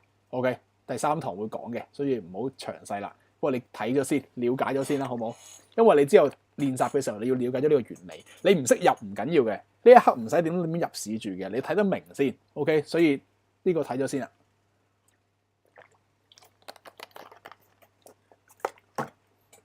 咁啊，抄好啦，係嘛？stop 咗嘅，你自己可以重溫噶嘛。係啦，市場慣性係呢堆嘢啦。然後呢一堆嘢加埋咧，就出現所謂嘅順勢同埋轉勢啦。我哋而家個語言要一致先。咩叫順勢？順勢即係買回調。OK， 買回調就叫順勢，又或者係延續突破，都係叫順勢買回調咁嘅概念。呢啲叫順勢做。因為有陣時回調都係小型反轉，咩點解咧？順勢回調反轉即係咩咧？即係如果前面係升勢，咁啊順勢喺度啦，佢回調跌升跌升，呢個咪小型反轉咯。因為你呢個係打破慣性嚟啊嘛，係咪？呢個都係打破慣性啦，突破前高啦，無法創咩新低咧，即係嗰啲 friend 啦，出晒嚟噶嘛。所以其實呢一撇嘢都係一個小型嘅反轉。小型反轉即係順勢回調，因為你要俾佢回調完成。OK， 呢啲叫回調完成，即係跌夠啊！佢係順勢升，你都要等佢跌夠，你先買升噶嘛。係啦，會定義嘅，第三堂會定義嘅回調完成啦，又或者叫小型反轉啦，你冇所謂啦。咁我自己認為就回調完成夠啦，算啦，唔好再整亂嚟啊！回調完成呢啲叫做，所以你順勢買嘅叫回調完成。OK，嗰個字係要咁樣理解先嘅。咁至於轉勢，即係買反轉 ，OK， 買反轉嘅條件咧係多啲嘅 ，OK， 即係如果呢個喺度升緊啦，佢喺度升緊，升下咁樣，跟住然之後有個雙頂，跟住然之後有咁樣計啦。嗱，呢啲係小型反轉啦，係咪？就咪呢啲叫做逆勢 ，sorry， 呢啲叫逆勢，因為升緊，你呢個位置想介入市場，如果淨係 base on呢一個細節。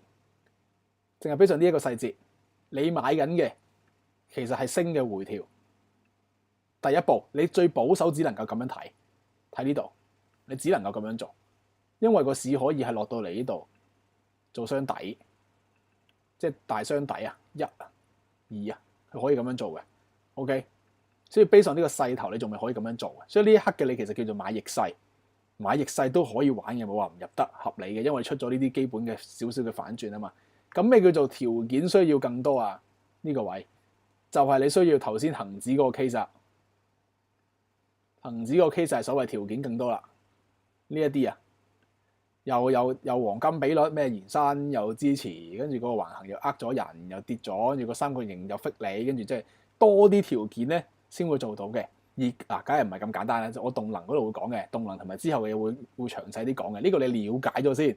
簡單嚟講，點解特登打呢句出嚟咧？即係叫你唔好亂諗嘢，係啦。順勢嘅話咧，升緊你就盡量諗埋升啦。你唔好拗頸咧喺度升緊，你又要買跌啦。即係譬如今日恒指咧，你死要買跌咧，你都係九死一生噶啦。係咪？你今日個恒指係咁樣噶嘛？即係叫做收市前啦，嗰個位啦，都係4點半啦，期貨係喺呢度噶嘛。你係冇得買跌嘅，即係呢度你全部你點樣買跌你都係死嘅，死路一條係啦。所以順勢就係買升係啦，就係叫你順勢做啫。其實就係同你講，因為要反轉唔係咁輕易啊，係啦，係需要條件較多。但係你話你買啲跌嘅即係買回調得唔得啊？咁樣冇話唔得嘅，即係譬如呢度咁樣咯，呢度咁樣嗱，呢度有一個位啦，有個頂嚟噶嘛，呢個頂底呢度破啦，即係嗱呢度好硬嚟嘅，就係我覺得即係雖然唔靚咪咁解啦，呢度都618呢啲咁嘅區域咯。咁你連前底都唔到嘅，前底都唔到啊！咁你到咗邊度啊？你到咗嗰個假突破嗰個位嘅啫，即係你到咗呢度嘅啫。咁呢個係假突破嚟嘅，即係你到翻真嗰個底啊！呢個係真嗰個底嚟嘅，底。係啦，咁再升翻添，係啦。簡單嚟講就係順勢買啦，係啦，升緊你就買升啦。佢今日咧基本上，如果你用我嘅條件的話咧，你係買唔到跌嘅，你冇辦法買到跌，你點買跌啫？你冇一級級上啫嘛，你喺呢度唔係呢度上嚟咁樣，你全部都係一級級上嘅，你冇辦法買跌。就算呢度破咗慣性之後，佢仲未出任何嗰啲 lower high 啊、lower low 啊嗰啲嘢俾你做到，完全做唔到啊！即係就算呢度你有個底啊，你都呢度俾個位我啊，你都俾啲足我啊。係咪？呢度仲未做到嘛，所以你買唔到跌㗎，你完全買唔到跌。係啦，個概念就係咁樣啦。OK，唔好亂咁買啦。咁但係呢啲點買嗰啲咧，第3堂會開始講，之後就慢慢越嚟越講㗎啦。而家呢一刻嘅了解咗市場狀態先。OK，咁然之後呢句啦，我哋應該傾向買1、2或者所謂嘅 A、B， 因為值博率最高。而我哋咁樣做嘅時候，其實潛在目標係3，又或者3、4、5，又或者係 C， 即係咩咧？係啦，即係咩咧？頭先有幅經典圖噶嘛？經典圖喺邊啊？呢度。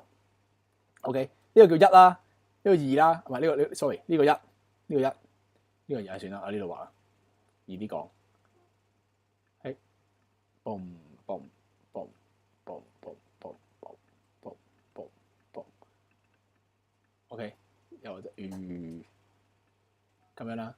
咁然之後啦，呢個叫做1啦，呢個叫做2啦。呢個叫3啦，呢個叫4，呢個叫5，呢個叫 A， 呢個叫 B， 呢個叫 C 嘅，即係嗰啲波浪理論嗰啲。但係我哋用個概念得啦，唔好數佢，係啦，唔使數佢嘅。咩叫做傾向買1、2？就係所有嘅第一次慣性打破完，出晒動能啊、回調靚仔嗰啲位嘅時候，嗰個位就係最佳嘅入場點。係啦，因為當你做緊呢個動作嘅時候，你嘅潛在睇緊嘅嘢係3啦，又或者係點解係睇3或者 A 或者 B、C 咧？因為如果佢係跌緊嘅時候咧，佢嗰個跌咧就係咁樣噶嘛，跟住然之後佢升係咁樣噶嘛。咁如果你base on 1、2嘅概念嚟講咧，你焦點個位喺度嘅，你焦點個位喺度嘅，佢哋一樣樣嘅。如果你將個重點淨係睇呢一格。OK， 你淨係睇到呢一度嘅啫。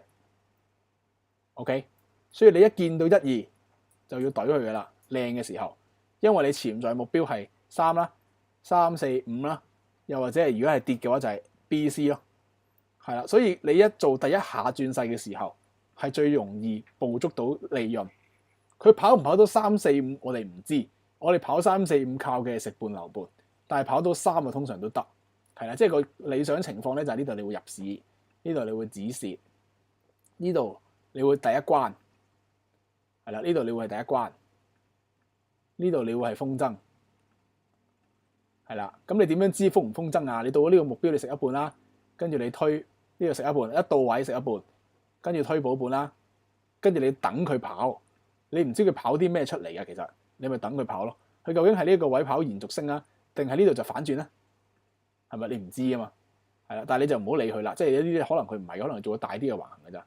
即係如果呢啲嘢你唔要啦，佢可能係1、2、3，你食一半啦，跟住你全部推保本啦，佢突然間急跌做雙頂咁樣都好，佢唔一定係跌㗎，佢可能係橫行，跟住突破向上，嘣都得。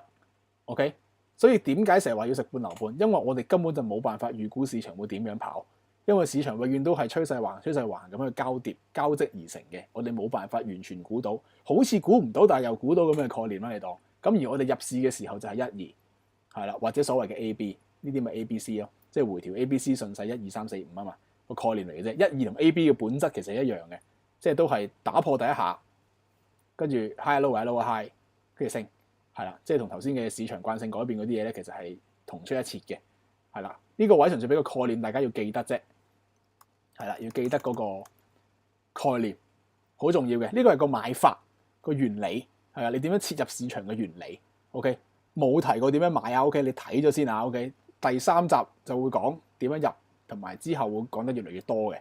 但係呢一刻唔好諗呢啲嘢住，呢一刻你要做嘅係分辨到市場狀態，分辨到趨勢、橫行趨勢之間嘅交換等等等等。OK， 而頭先嗰啲咧，點解要俾你咧？即係頂揸高估啊呢啲，你留意下，如果你用呢個心態、用呢個角度去切入的話，你贏唔贏到錢先？你唔好諗點樣入，係啊，你唔好諗見到點樣入市嗰啲嘢，整啲 risk 上 ratio 俾我啲咧，我唔關事嘅，因為我都未講俾你知點入。但係如果你留意，如果你判斷咗市場狀態係橫行嘅時候，你留意下，如果你用底揸高估或者突破回測呢一個方式去睇個市場嘅時候，你會唔會睇得明一啲嘢？同埋趨勢都係。當你見到係趨勢嘅時候，你留意下係咪回調買入同埋延續突破就會贏錢。OK， 做一次你睇啦，即係譬如4小時圖咁樣計啦，1小時啦，好唔好？多啲巴，係啦。你留意下呢一段係趨勢啊嘛，我哋知道係咪？當你知道呢段趨勢嘅時候，你留意下係咪回調買入同埋順勢延續買跌嘅時候，係咁做你就會贏。係橫行嘅時候，你留意下係咪底揸高估你就會贏，同埋留意下佢節奏跌破後有冇回測。係啊，等等嘅嘢，頭先嗰啲細節啦，自己睇翻啦，用嗰啲方向，用嗰啲焦點去睇圖，去練個圖，去練習個盤感出嚟先。第2堂係做呢樣嘢嘅。OK， 再次話俾大家知啦，趨勢中有橫行，橫行中有趨勢啊，呢個好重要嘅例子啦，俾少個例子大家睇啦。OK， 恆指3分鐘圖係啦，咩都得㗎，係啊，講過啦，時間係冇呢個概念嘅，你點玩都得嘅。係啦，呢度啦，雙頂啦，落嚟啦。回調呢一段叫回調，上嚟呢一段係回調啊，上嚟呢一下回調，簡單嘅，屬於價格調整，同一時間支持阻力嗰個互換嚟嘅 ，OK， 跟住順勢跌呢一段嘅，我冇特別度出嚟啦，費事張圖咁花，因為講市場狀態啊嘛，但係呢段係黃金比率1:1嚟嘅，呢一段你肉眼都睇到㗎，呢度1:1 ，OK， 跟住因為第一次回調簡單。1、2啦，即係所謂嘅，跟住3完之後，佢呢個4就變咗回調複雜啦。時間調整呢度，跟住跌多下呢度位置底跌，即係仲係 low 一 low high low 一 low high 嘛。佢係回調複雜時間調整，所以佢根本都係橫行，下跌通道都係橫行。OK， 但係因為巨方向橫行，我哋繼續睇跌，直至幾時打破慣性。同一時間呢個係2B。呢個係低啦，趌上嚟啦，呢個係假突破啦，有速度啦，有打破 ，OK， 呢個打破慣性，頂變底，底上 ，OK， 呢段係趨勢，所以回調，唔係呢個係順勢升 ，OK， 你唔使理佢住嘅，我會動能嗰度講得好仔細嘅，放心。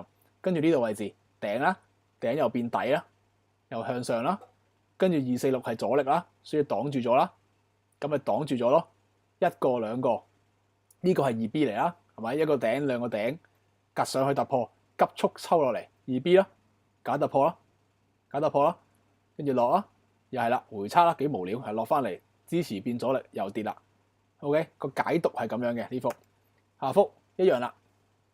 呢個係英鎊對日元啊，唔知乜鬼，咁啱遮住咗，都唔重要啦，係啦，落時間調整，打破慣性呢度。見到嘅支持，呢度有支針仔嘅，呢度有啲針仔嘅。OK， 打破慣性後回測翻個支持變咗你啲針仔落，繼續落。OK， 時間調整。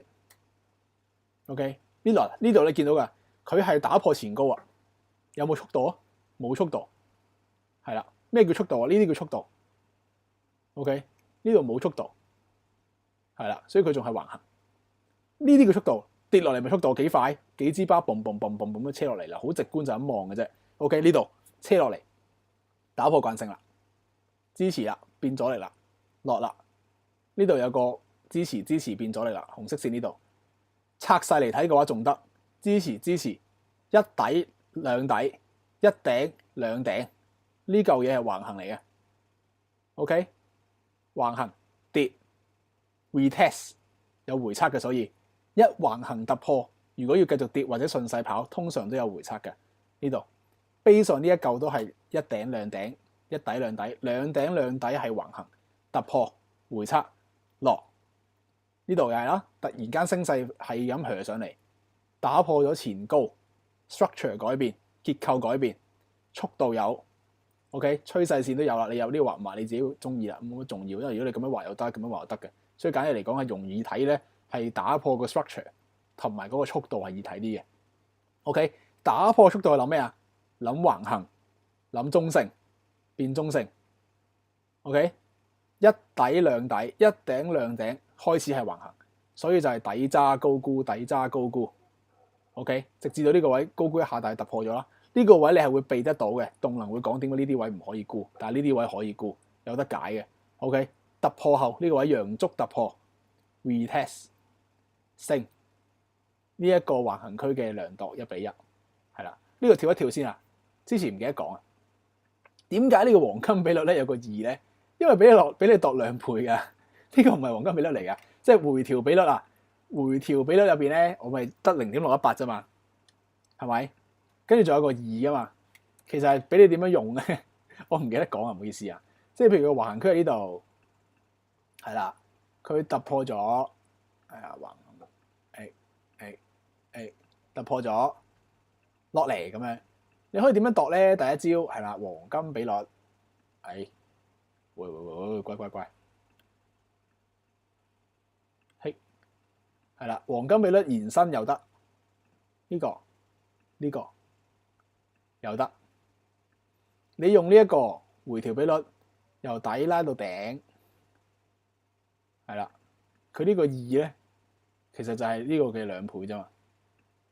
即係我懶嘅，其實因為係啦，呢個搬落嚟咪2咯，係啦，即係呢個咪2咯，係啦。咁啊保守嚟講咧，最近應該係呢個先嘅，跟住先到呢個，跟住先到呢個。如果佢係橫行嘅陽的話，係啦。如果佢係橫行，即係又講一次呢個啦，即係可能都聽過，都覺得悶，都要再講啦。因為最容易難明嘅就係呢個位噶啦。如果佢係橫行跌，最基本嘅係用呢個做量度啦，所謂嘅。但係咧，如果佢前面跌緊咧，咁咪唔係咯。如果佢前面跌緊，你咪仲可以咁樣度咯。即係成段波段跟住回調完成咯，係啦，咁咪有個1喺度咯，係啦 ，OK， 又係嗰句啦，而家嘅你可能未必咁掌握到嘅，即係嗰個趨勢同橫行嘅切換 ，OK， 要掌握到佢啦，要開始睇佢啦 ，OK， 呢個位一樣啦，係咪頂變底咧？呢度紅色線本身係阻力嚟嘅，即係大家第一堂畫到嗰啲支持阻力畫到噶啦，支持阻力出雙頂 ，OK， 雙頂後。打破呢一個底啦，打破個 structure。呢度本來 structure 係咩 ？high 啊 high，high 啊 low，high 啊 high，high 啊 low，high 啊 high。呢度雙頂，第一次打破個低，跟住上翻嚟，支持變阻力，亦都係 low 啊 high。OK， 飛落嚟。呢一刻再次明顯啲嘅打破慣性，因為波段係一段段嘅，呢個係打破第一段，呢個係打破大啲嗰段，即係中型段嘅慣性。boom， 呢度飛上嚟618。假突破，亦都係2B，OK， 假突破即係2B，呢度頂飛上嚟，急飛落嚟 2B 或者假突破，同一時間618，順勢買跌，順勢回調買跌會買到嘅 ，OK， 概念就係咁樣睇啦。呢度啦，係啦，恒指啦，頂兩頂，一底兩底，呢一刻開始你先知係橫行。OK，呢啲冇得買跌，呢啲可以買升，個概念就係咁。OK， 同一時間喺呢一刻嚟講，你個勢係升緊嘅，所以你呢一刻買緊係橫行買升買到頂，同一時間都係順勢買升，可能破咧。你唔出假突破，你唔知呢一個係橫行噶嘛？即係淨係橫行咁。呢一刻你判斷嘅市場係橫行，但係橫行如果突破後再向上嘅話，就係延續噶啦。個概念就係咁啦，係一 pair 一 pair 咁樣行嘅。但係呢度一出2B 落翻嚟，即刻變假突破，一頂兩頂，一底兩底，所以橫行快速向上向下就係假突破買跌。OK， 第一關會喺呢度，但係你突破埋呢度啦，就已經唔係啦，你都冇得走，係肥落嚟噶嘛。跟住然之後上嚟呢度突破回測橫行區 ，OK， 回測橫行區，你可以用1倍嗰個，即係2嗰個黃金比率2嗰個方法去量度呢一個橫行區又得，咁就會喺呢度，就會喺呢度 ，OK， 你用黃金比率度又得，boom 度又得，就會喺呢度 ，OK， 全部都中嘅，係爭到幾時中嘅啫，我哋唔知嘅，係啦。即係你最保守嘅呢度咪中咯，你咪覺得自己好勁咯，係咪？即係摸到個底啦，咁樣跟住佢喺度震，咁你覺得自己中咗咯。咁但係如果你捱到嘅，即係冇得捱啦，你合理地推你嘅注碼嘅時候，你咪肥到落嚟咯。你肥落嚟咪就係呢個嘅1:1咯，黃金比率咁樣落咯。OK， 呢度都可以拆解嘅，一個底兩個底，一個頂兩個頂，呢一劈係橫行，一出兩底兩頂就橫行㗎啦。OK， 成日都係咁樣嘅，望多啲個市場，兩頂兩底就變橫行，一橫行就咁樣諗。跟住 2B 假突破又肥，呢一個突破回測啦，我冇畫個區域出嚟啦，因為呢一個先係真嗰個，即係嗱呢一個係橫行區嘅底啦，呢個係假突破嚟嘅，但係其實成楷嘢佢係成楷嘅突破可以回測啊嘛，個概念係咁樣睇噶嘛 ，OK， 所以大家唔使驚嘅，即係你之後繼續上落去，你就會發覺越嚟越清晰嘅，因為我根本就係一步步嘅，全部嘢都係一步一步落去嘅，唔會亂諗嘢啊，跟住你諗啊，你諗嘅嘢同我諗嘅嘢又唔同嘅，冇呢啲嘢嘅。即係都可能有嘅，但係好多嘅條件係一樣嘅，即係個根據點係一樣嘅，係一步一步做嘅，冇得你亂咁噏嘅。OK， 跟住最後呢個啦，提一提你啦，因為你始終我驚你等唔到第3堂睇圖嘅時候有啲複雜，所以話一話俾你知，你用 gut feeling 去理解先，唔使仔細睇。第一動能其實成日想睇啲咩咧？第一個係原生動能，即係突如其來爆出嚟嗰啲啊，突然間俾你嗰啲跌下，突然間逆勢嗰啲啊，突然間嗱有呢啲咯。你本來跌啦，突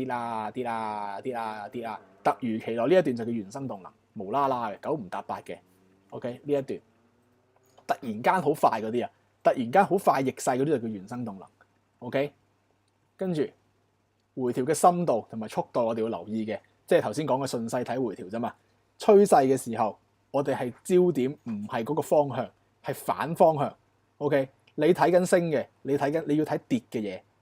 睇緊跌嘅，你要睇升嘅嘢 ，OK， 咁樣先 work 嘅。其實你諗一個啱嘅心態都啱嘅。你如果咧你買緊升啦，係咪？你好似跑馬咁樣噶。如果你買緊升咧，係咁升咧，你喺度嗌嘅係咪？係咁升啊，係咁好 high 咁樣，係咁升嘅。咁你就會忘記咗所有跌嘅信號噶啦。即係所有跌嘅嘢，你就會唔記得嘅啦。跌到咁深你都唔理啊，升啊咁樣，跟住你咁啊跌你都唔理嘅，係咪？但係如果唔係啊，你好冷靜嘅，因為每一次嘅升你就睇跌。跌嘅仲係細力嘅就仲有得升 ，OK？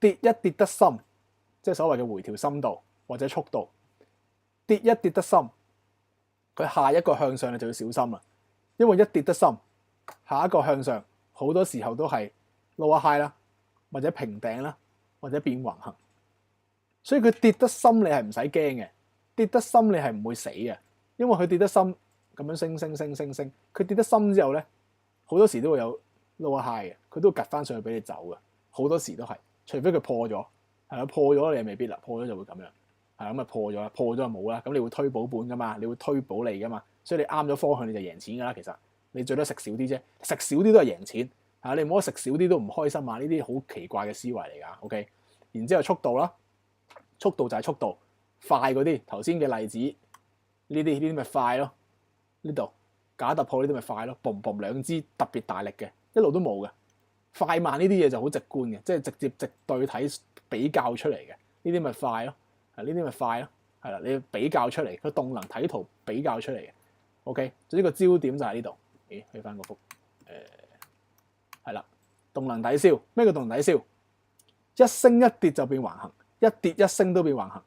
OK， 其實都係打破慣性概念嘅仔細講啫嘛。呢度嗱大跌大升咁咪變橫行咯。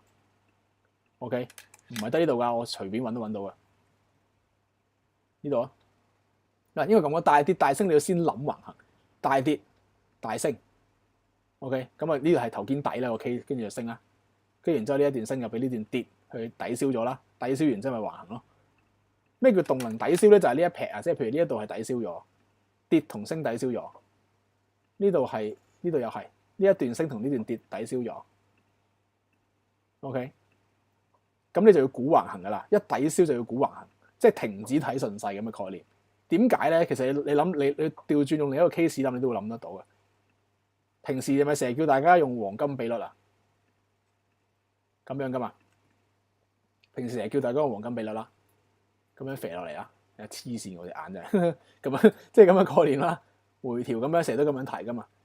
你跌得太深，佢就唔係順勢啦，啱唔啱先？因為呢個係我哋成日都用到嘅回調比率嘅位置係618啊嘛。反向嚟諗嗱，咁樣講回調上肩就618。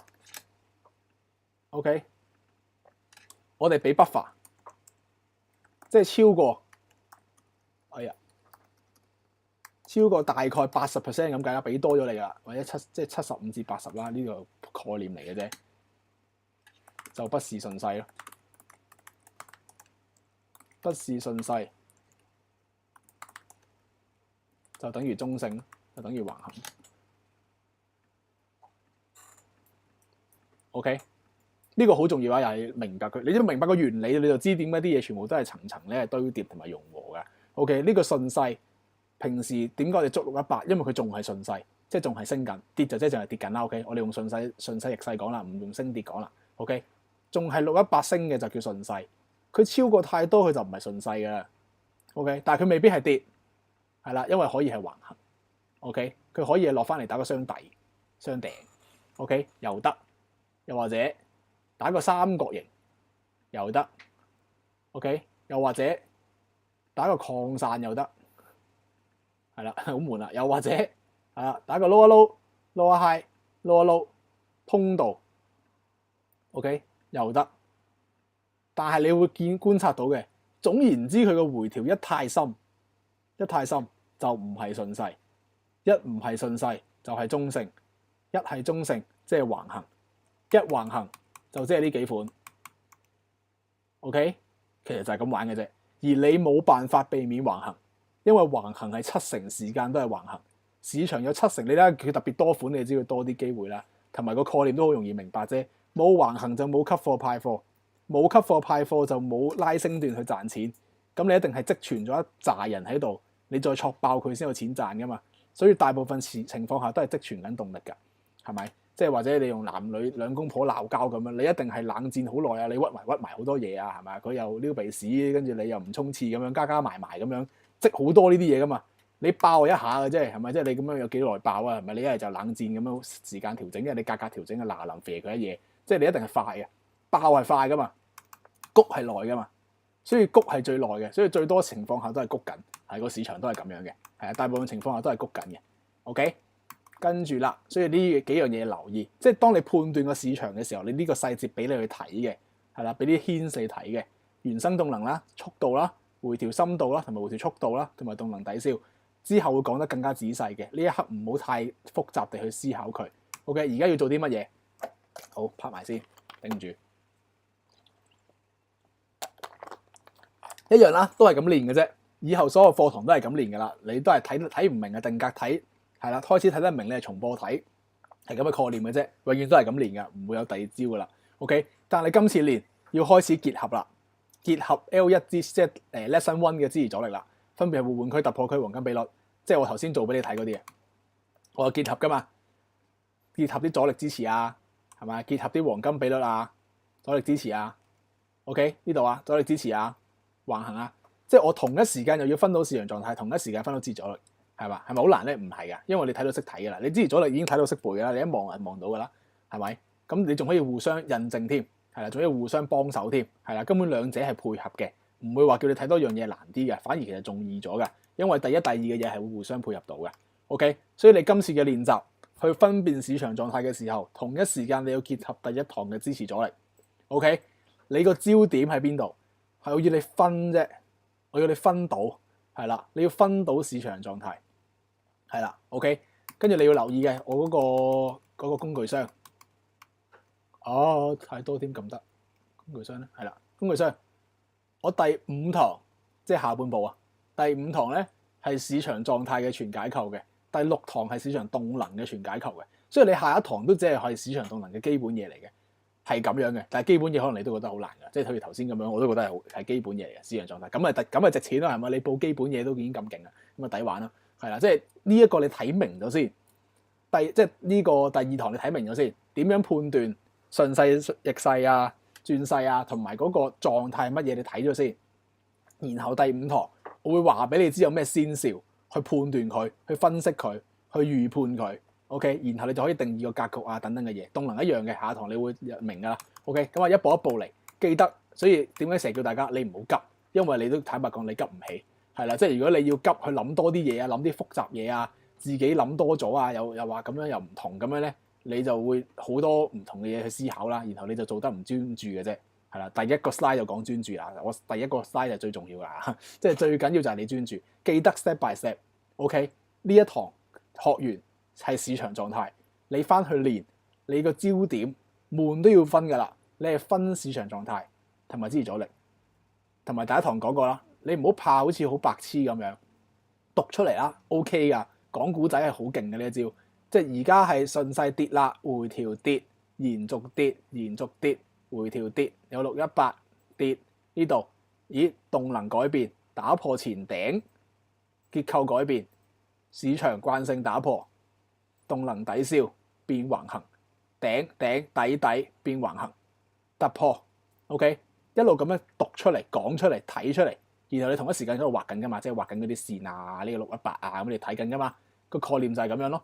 試下咁樣做啦，唔好怕醜啊，咪你自己睇電腦都唔會怕醜噶啦，係咪？你會發覺好多㗎，你會練得快好多㗎。OK， 咁樣做分佢先，之後先慢慢一步一步去加。再次提大家啦，唔好急啊，真係唔好急啊！第一堂我見到好多朋友都仲係好急，有啲朋友就聽話啲嘅，係啦，我自己都經驗話俾我知啦，聽話啲循序漸進嘅人咧係學得最完整嘅，佢唔會唔記得啲嘢嘅，佢根基打得實啲嘅。萬丈高樓從地起啊，係真㗎，一定要慢慢去做啊，唔好急啊！我已經好急㗎啦，即係期貨市場已經好急，你要我講嘢都比較急，你知我本身個人都急㗎啦，我已經係冇辦法令到佢再慢㗎啦，即係冇辦法令到佢再急㗎啦，所以你唔好急啦 ，OK， 慢慢做，咁啊之後就會再拆解啦，一樣啦呢個，快啲入翻公告欄啊！我公告欄入邊咧會睇咗大家嘅 feedback 啦，見到你哋嘅一啲難處啦，然後會 base on你哋個難處咧喺公告欄入邊咧去俾一啲嘅補丁嘅。OK， 又或者我發覺我今日翻到去睇翻自己講嘢，因為講漏咗好多嘢喎，咁我都會喺嗰度補翻嘅。仲有朋友未入㗎呢個公告欄，快啲入去啊！呢啲真係免費又有補丁嘅嘢，快啲執咗佢啦，係咪好過 Pepper Stone 啦？係咪老點我哋係啦，個概念就係咁啦。係啦，你入唔到你就先去咗呢個 CS 嗰度揾佢哋加入你啦，好唔好啊？同埋再講啊，呢個唔係獵人組嚟啊，獵人組好玩好多啊，到時獵人組嘅要求啊、用處交流都好多啊，所以而家唔係咁樣嘅，而家仲係基本。即係訓練你成為獵人嘅概念嚟嘅咋，冇咁快啊！大家 OK 就係咁多，咁就睇一睇你哋問題啦，好嘛？好啊，幾多係啦？fit 啊，今日時間控制得非常好啊，完美啊！等等啊，大家消化下哦，睇下大家嘅問題啊。喂，我 Excel 表做咩？發生咩事？係啦，好睇下先。好，第一個呢個好值得答啊！頭先講過咩？好多人都話咧咩入唔到啊，行情有陣時行情直衝啊，乜乜嗰啲，有個好重要嘅概念話俾你知先。我哋唔係要捕捉每一段嘅升跌，唔係每一個底我哋都要有，每一個頂我哋都要有嘅。你係做唔到啲嘢嘅，脫離呢種思維，你冇可能做到。OK， 我哋要咁樣諗先。OK， 交易員唔係要每一段升跌都捉到，而係我哋等待屬於我哋嘅交易機會，屬於我哋嘅 set up，屬於我哋嘅分析。屬於我哋喺頭先嗰啲系統性分析後嘅結果嘅時候，去做部署，然後等待結果。譬如頭先嘅呢啲咯，我等緊嘅係，一頂兩頂一底兩底，雙頂雙底就橫行啦，向上突破落翻嚟假突破買跌。OK， 跌唔跌唔知㗎，可能抽翻上嚟打指示價。但係呢個位我又買跌，然後之後嘅嘢就之後嘅嘢，就之後發展推落去賺錢咁樣就之後嘅事。但係我唔係話要每一刻都要呢個係頂，呢個係底，呢個係頂，呢個係底，每段你都玩。所以行情太快，你入唔到咪入唔到咯，係啦，入唔到都兩個原因啫。一係就我哋嘅工具箱本來真係入唔到嗰啲行情，唔屬於我哋嘅行情，我哋入唔到。又或者係冇啊，就係你未睇到啫，即係明明睇到，但係你未睇到啫，係啦。咁但係就係咁啦，係啦。而我覺得 based on 我嘅交易系統入邊啦，你係不愁冇機會嘅，機會多到你唔要，係多到你要揀，多到你唔要嘅，所以就唔好急呢樣嘢。記住非常重要，所以以後唔好再問我點解今日嗰個咁樣升咁樣跌，我咁樣就入唔到啦，入唔到咪入唔到啦，入唔到咪等下一個咯。你有咁多資產、咁多 time frame、咁多機會，你係不愁冇機會㗎。交易員最屈機就係呢度，我哋從來都唔會驚嗰啲咩千年難得一遇啊、10年難得一遇嘅大劫難，我要捕捉呢個 short 啊 short 爆佢啊大難得嘅大牛市又要升啊咁啊，冇呢啲嘢嘅，係啦，每日我哋都有機會。我哋唯一嘅挑戰就係穩定地持續地做好自己啫，呢個先係大部分交易員做唔到嘅嘢嚟嘅，就係你做翻自己嚇，你唔好理咁多嘢，係啊，咁樣啦。跟住有咩咧？睇下先啊，快速睇一睇啲問題啊，大家消化下先啊。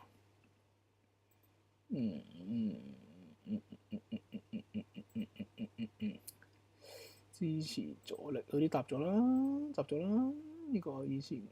先啊！我一消化你哋嘅問題啊，等一等啊。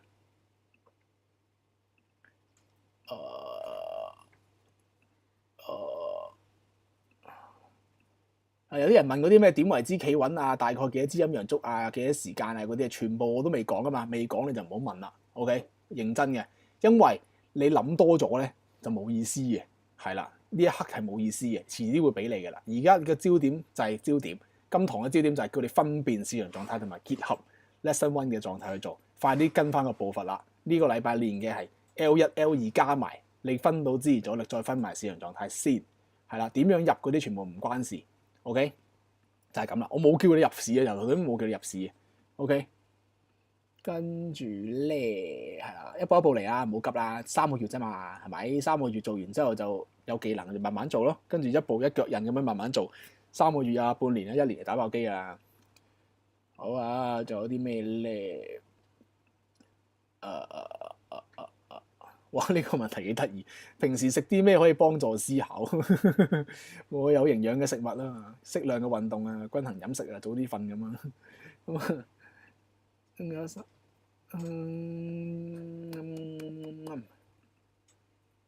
啊，好似冇啊。專注力消耗得好快，係啦，所以你要練啦。係啦，你平時就練啦，係啦，專注咁沖涼，專注咁食飯，專注咁瞓覺，係啦，所有嘢都專注，將專注變成技能咧就會開心啲。我真係冇喎，炒1分鐘個腦係咪需要轉得好快？係會快啲嘅，但係其實係咪好快又唔係。其實1分鐘圖一支巴都係60秒嘅喎，你臨收前有10幾秒俾你諗嘅喎，好夠啦，10零20秒俾你諗入唔入？你仲要係自然反應嚟嘅，即係你呢啲係系統咁清晰嘅情況下，根本你就冇咩俾你諗嘅喎，唔使諗嘅喎。係啊，即係跟住做嘅啫，唔使諗嘅。所以你唔慣啫，係你練得多咪慣咯。係啦，可唔可以講多次咩叫2B？你只要睇多次就得啦，重播就得啦。係啦，哇 Vicky 啊，幾開心啊，好正，好清晰，兩眼發光中。我都好似 OK，我今日講得好似都幾有狀態，雖然把聲唔係好得。我轉頭翻去睇翻啊，我翻去睇翻下唔滿意咧，我會俾翻啲保證大家，希望唔會。係啦。有人問交圖問題啊，你一日交3張定一堂交3張啊？其實我本身咧就係話你交3張俾我啦。咁而其實點解要大家交圖咧？交圖個目的咧就唔係俾你所有嘢咧俾晒我睇嘅，或者你所有練習都話俾我知嘅，係我想知你明唔明啫。係啦，如果你咁樣，譬如你畫到呢啲概念，我知道你明嘅情況下咧，其實我就知你明㗎啦。咁我就會知你明咯。咁但係有陣時你交啲圖俾我嘅時候，我見到你有謬誤啊，見到你有錯誤嘅時候咧，我就會見到，咁然之後我就會 mark 低啦，跟住喺公告欄嗰度一次過覆嘅。譬如上次嘅 lesson 1啦，有講嗰啲支持阻力好混亂啊，黃金比率點拉啊，即係嗰啲就係我哋見到有啲人有啲盲點，我咪一次過覆咯，係啦，咁嘅概念啫。所以你交圖俾我，其實係俾我睇下你哋嘅學習進度明唔明嘅啫。係啦，就唔係俾我攞嚟個人同你傾偈啊，或者咩，即係傾到就傾啦。即係我都有啲朋友有覆到嘅，但係你如果我冇覆你，你唔好唔開心啊，好唔好？我可以話俾你知個數量係冇可能可以每個人都覆到嘅。我已經好盡量地每人都睇到嘅。盡量睇立一立咁嘅概念嘅，即係但係我都睇到，你見到我睇到好快啊，其實你話俾我睇好快睇到，係啊，所以你唔使緊張。而基本上大家遇到嘅問題咧，接近係一模一樣嘅，你唔會話你有啲特別嘅奇難雜症咧，你遇嘅問題人哋冇遇過嘅，其實大家都係人啫嘛，大家遇到嘅嘢都一樣嘅，所以其實基本上我睇。可能即係頭先講過，我第一次睇咗2000零幅圖啦。咁你睇完之後，你嘅問題都係人哋嘅問題，人哋嘅問題係你哋嘅問題。咁喺公告欄嗰度，大家學習咁咪得咯。其實就解決咗呢一點㗎啦，係啦。咁你要之後嗰啲真係比較 personal 嘅 training 啊等等嘅嘢咧，呢一刻真係做唔到啦。咁要之後嘅一啲安排睇下點樣做，但係亦都唔需要啊，係咪？你要 advance 嘅，你都要先搞掂 basic 嗰啲嘢啦。而家其實呢一堆嘢係好 basic 嘅嘢嚟㗎咋，所以搞掂 basic 先諗一啲。即係再 advance 嘅嘢啦 ，OK 呢一刻就唔需要，所以記得交圖，你中意交啦，係啦，你中意交10幾20張都冇所謂嘅，我都睇嘅，或者你當嗰個係交易札記啫嘛，我都講過，我的交易札記同埋公告欄嘅用處咧有咩分別咧？係咪都提過大家？我的交易札記咧係想俾你攞嚟做日記嘅，因為可能大家咧都未必有咁嘅習慣去做，咁我為咗你要你開始做咧，你不如喺 Telegram 嗰度做啦，你又幫你記錄埋，你都唔會鏟咗我個即係同呢個 trading pattern 嘅。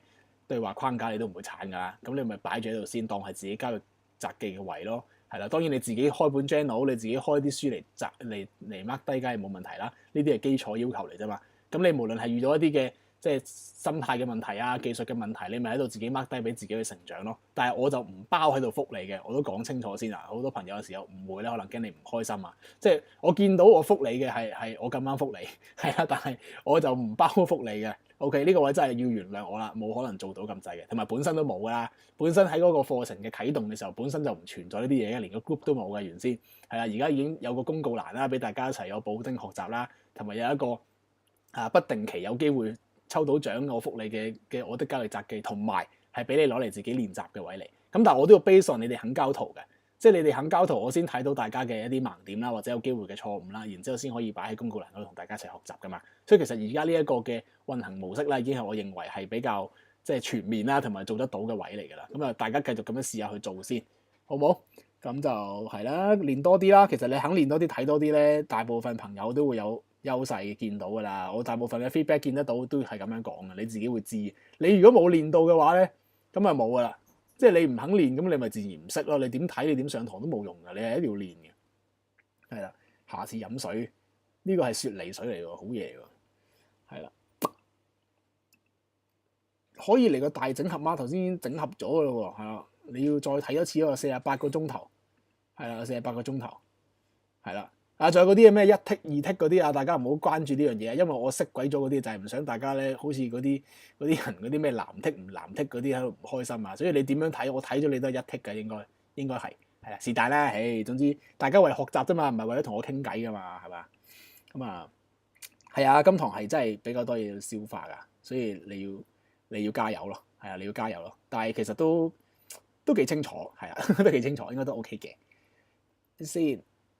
好啊，係啦，唔會啊，即係 Terence 講過，會唔會話即係明嘅打個 tick 啊，唔明打個交叉都唔得啊？係啊，數量大到係我做唔到啊，我冇辦法做啊，唔係我唔可以做，係啦，而家呢一個位已經係我即係做得最全面嘅諗法嚟㗎啦，已經我認為，而我認為我覺得咁樣先重要。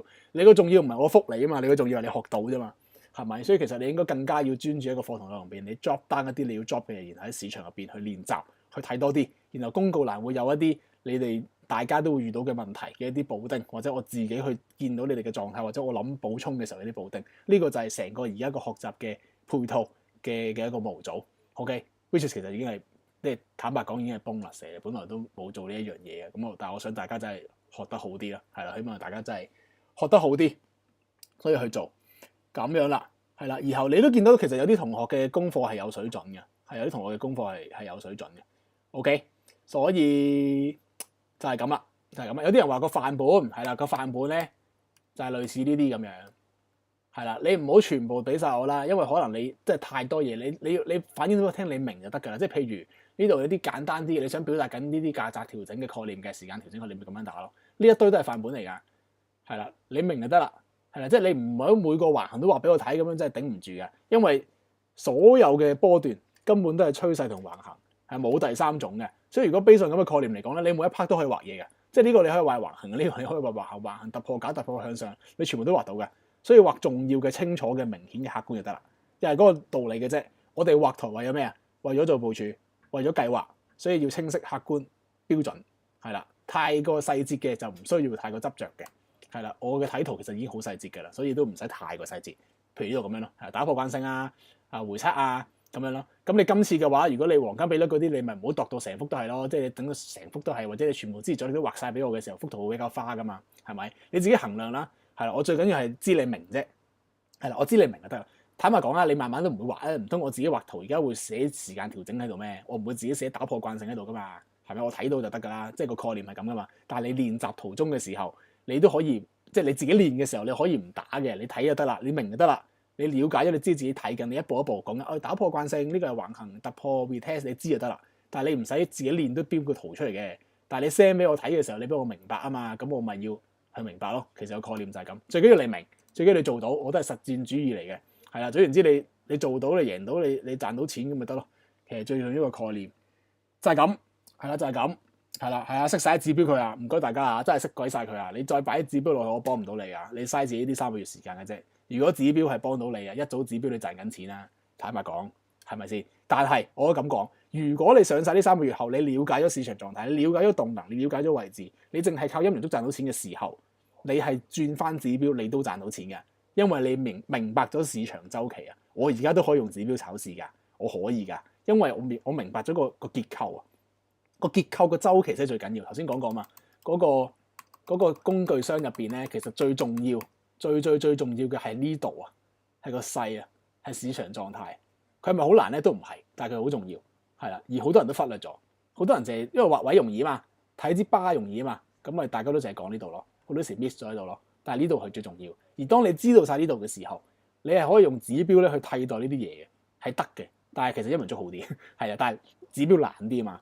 係啊，陰陽燭你要睇啊嘛，指標你可以等啊嘛，即係佢話係啊係啊嘛，咁但係你都要先明咗，即係指標你可以用佢啊嘛，你如果明白你點樣用佢嘅時候，咁啊即係嗰啲楊過嗰啲啊，即係木劍又得，係咪手指又得，草劍又得，大劍又得，乜劍都得噶嘛，咁你識用咪得咯。但係如果你唔識用嘅時候，俾把劍你，咁你咪亂咁肥，咁你咪刮親自己咯，係啦，概念就係咁啫，好唔好啊？咁啊，今堂就去到呢度啦，係啦，今堂就去到呢度啦，大家繼續加油，繼續加油啊！練多啲圖，同埋習慣地練啊。頭先話做 gym 個概念啊，你係習慣地練啊，你唔好突然間一日練5個鐘，其他日子都唔練啊，你咁樣學唔到嘢噶。OK， 每日都練個1個至個半鐘頭，係啦，唔得就2個鐘，但係都唔好太多，唔好多到自己 overload。OK， 就係咁啦，咁就今堂到呢度啦，咁啊落堂啦，各位繼續加油，下堂見，拜。係喎。下堂係禮拜3啊，因為下個禮拜4係重陽啊，係啦，咁咧就禮拜3上堂啊，下個禮拜，OK。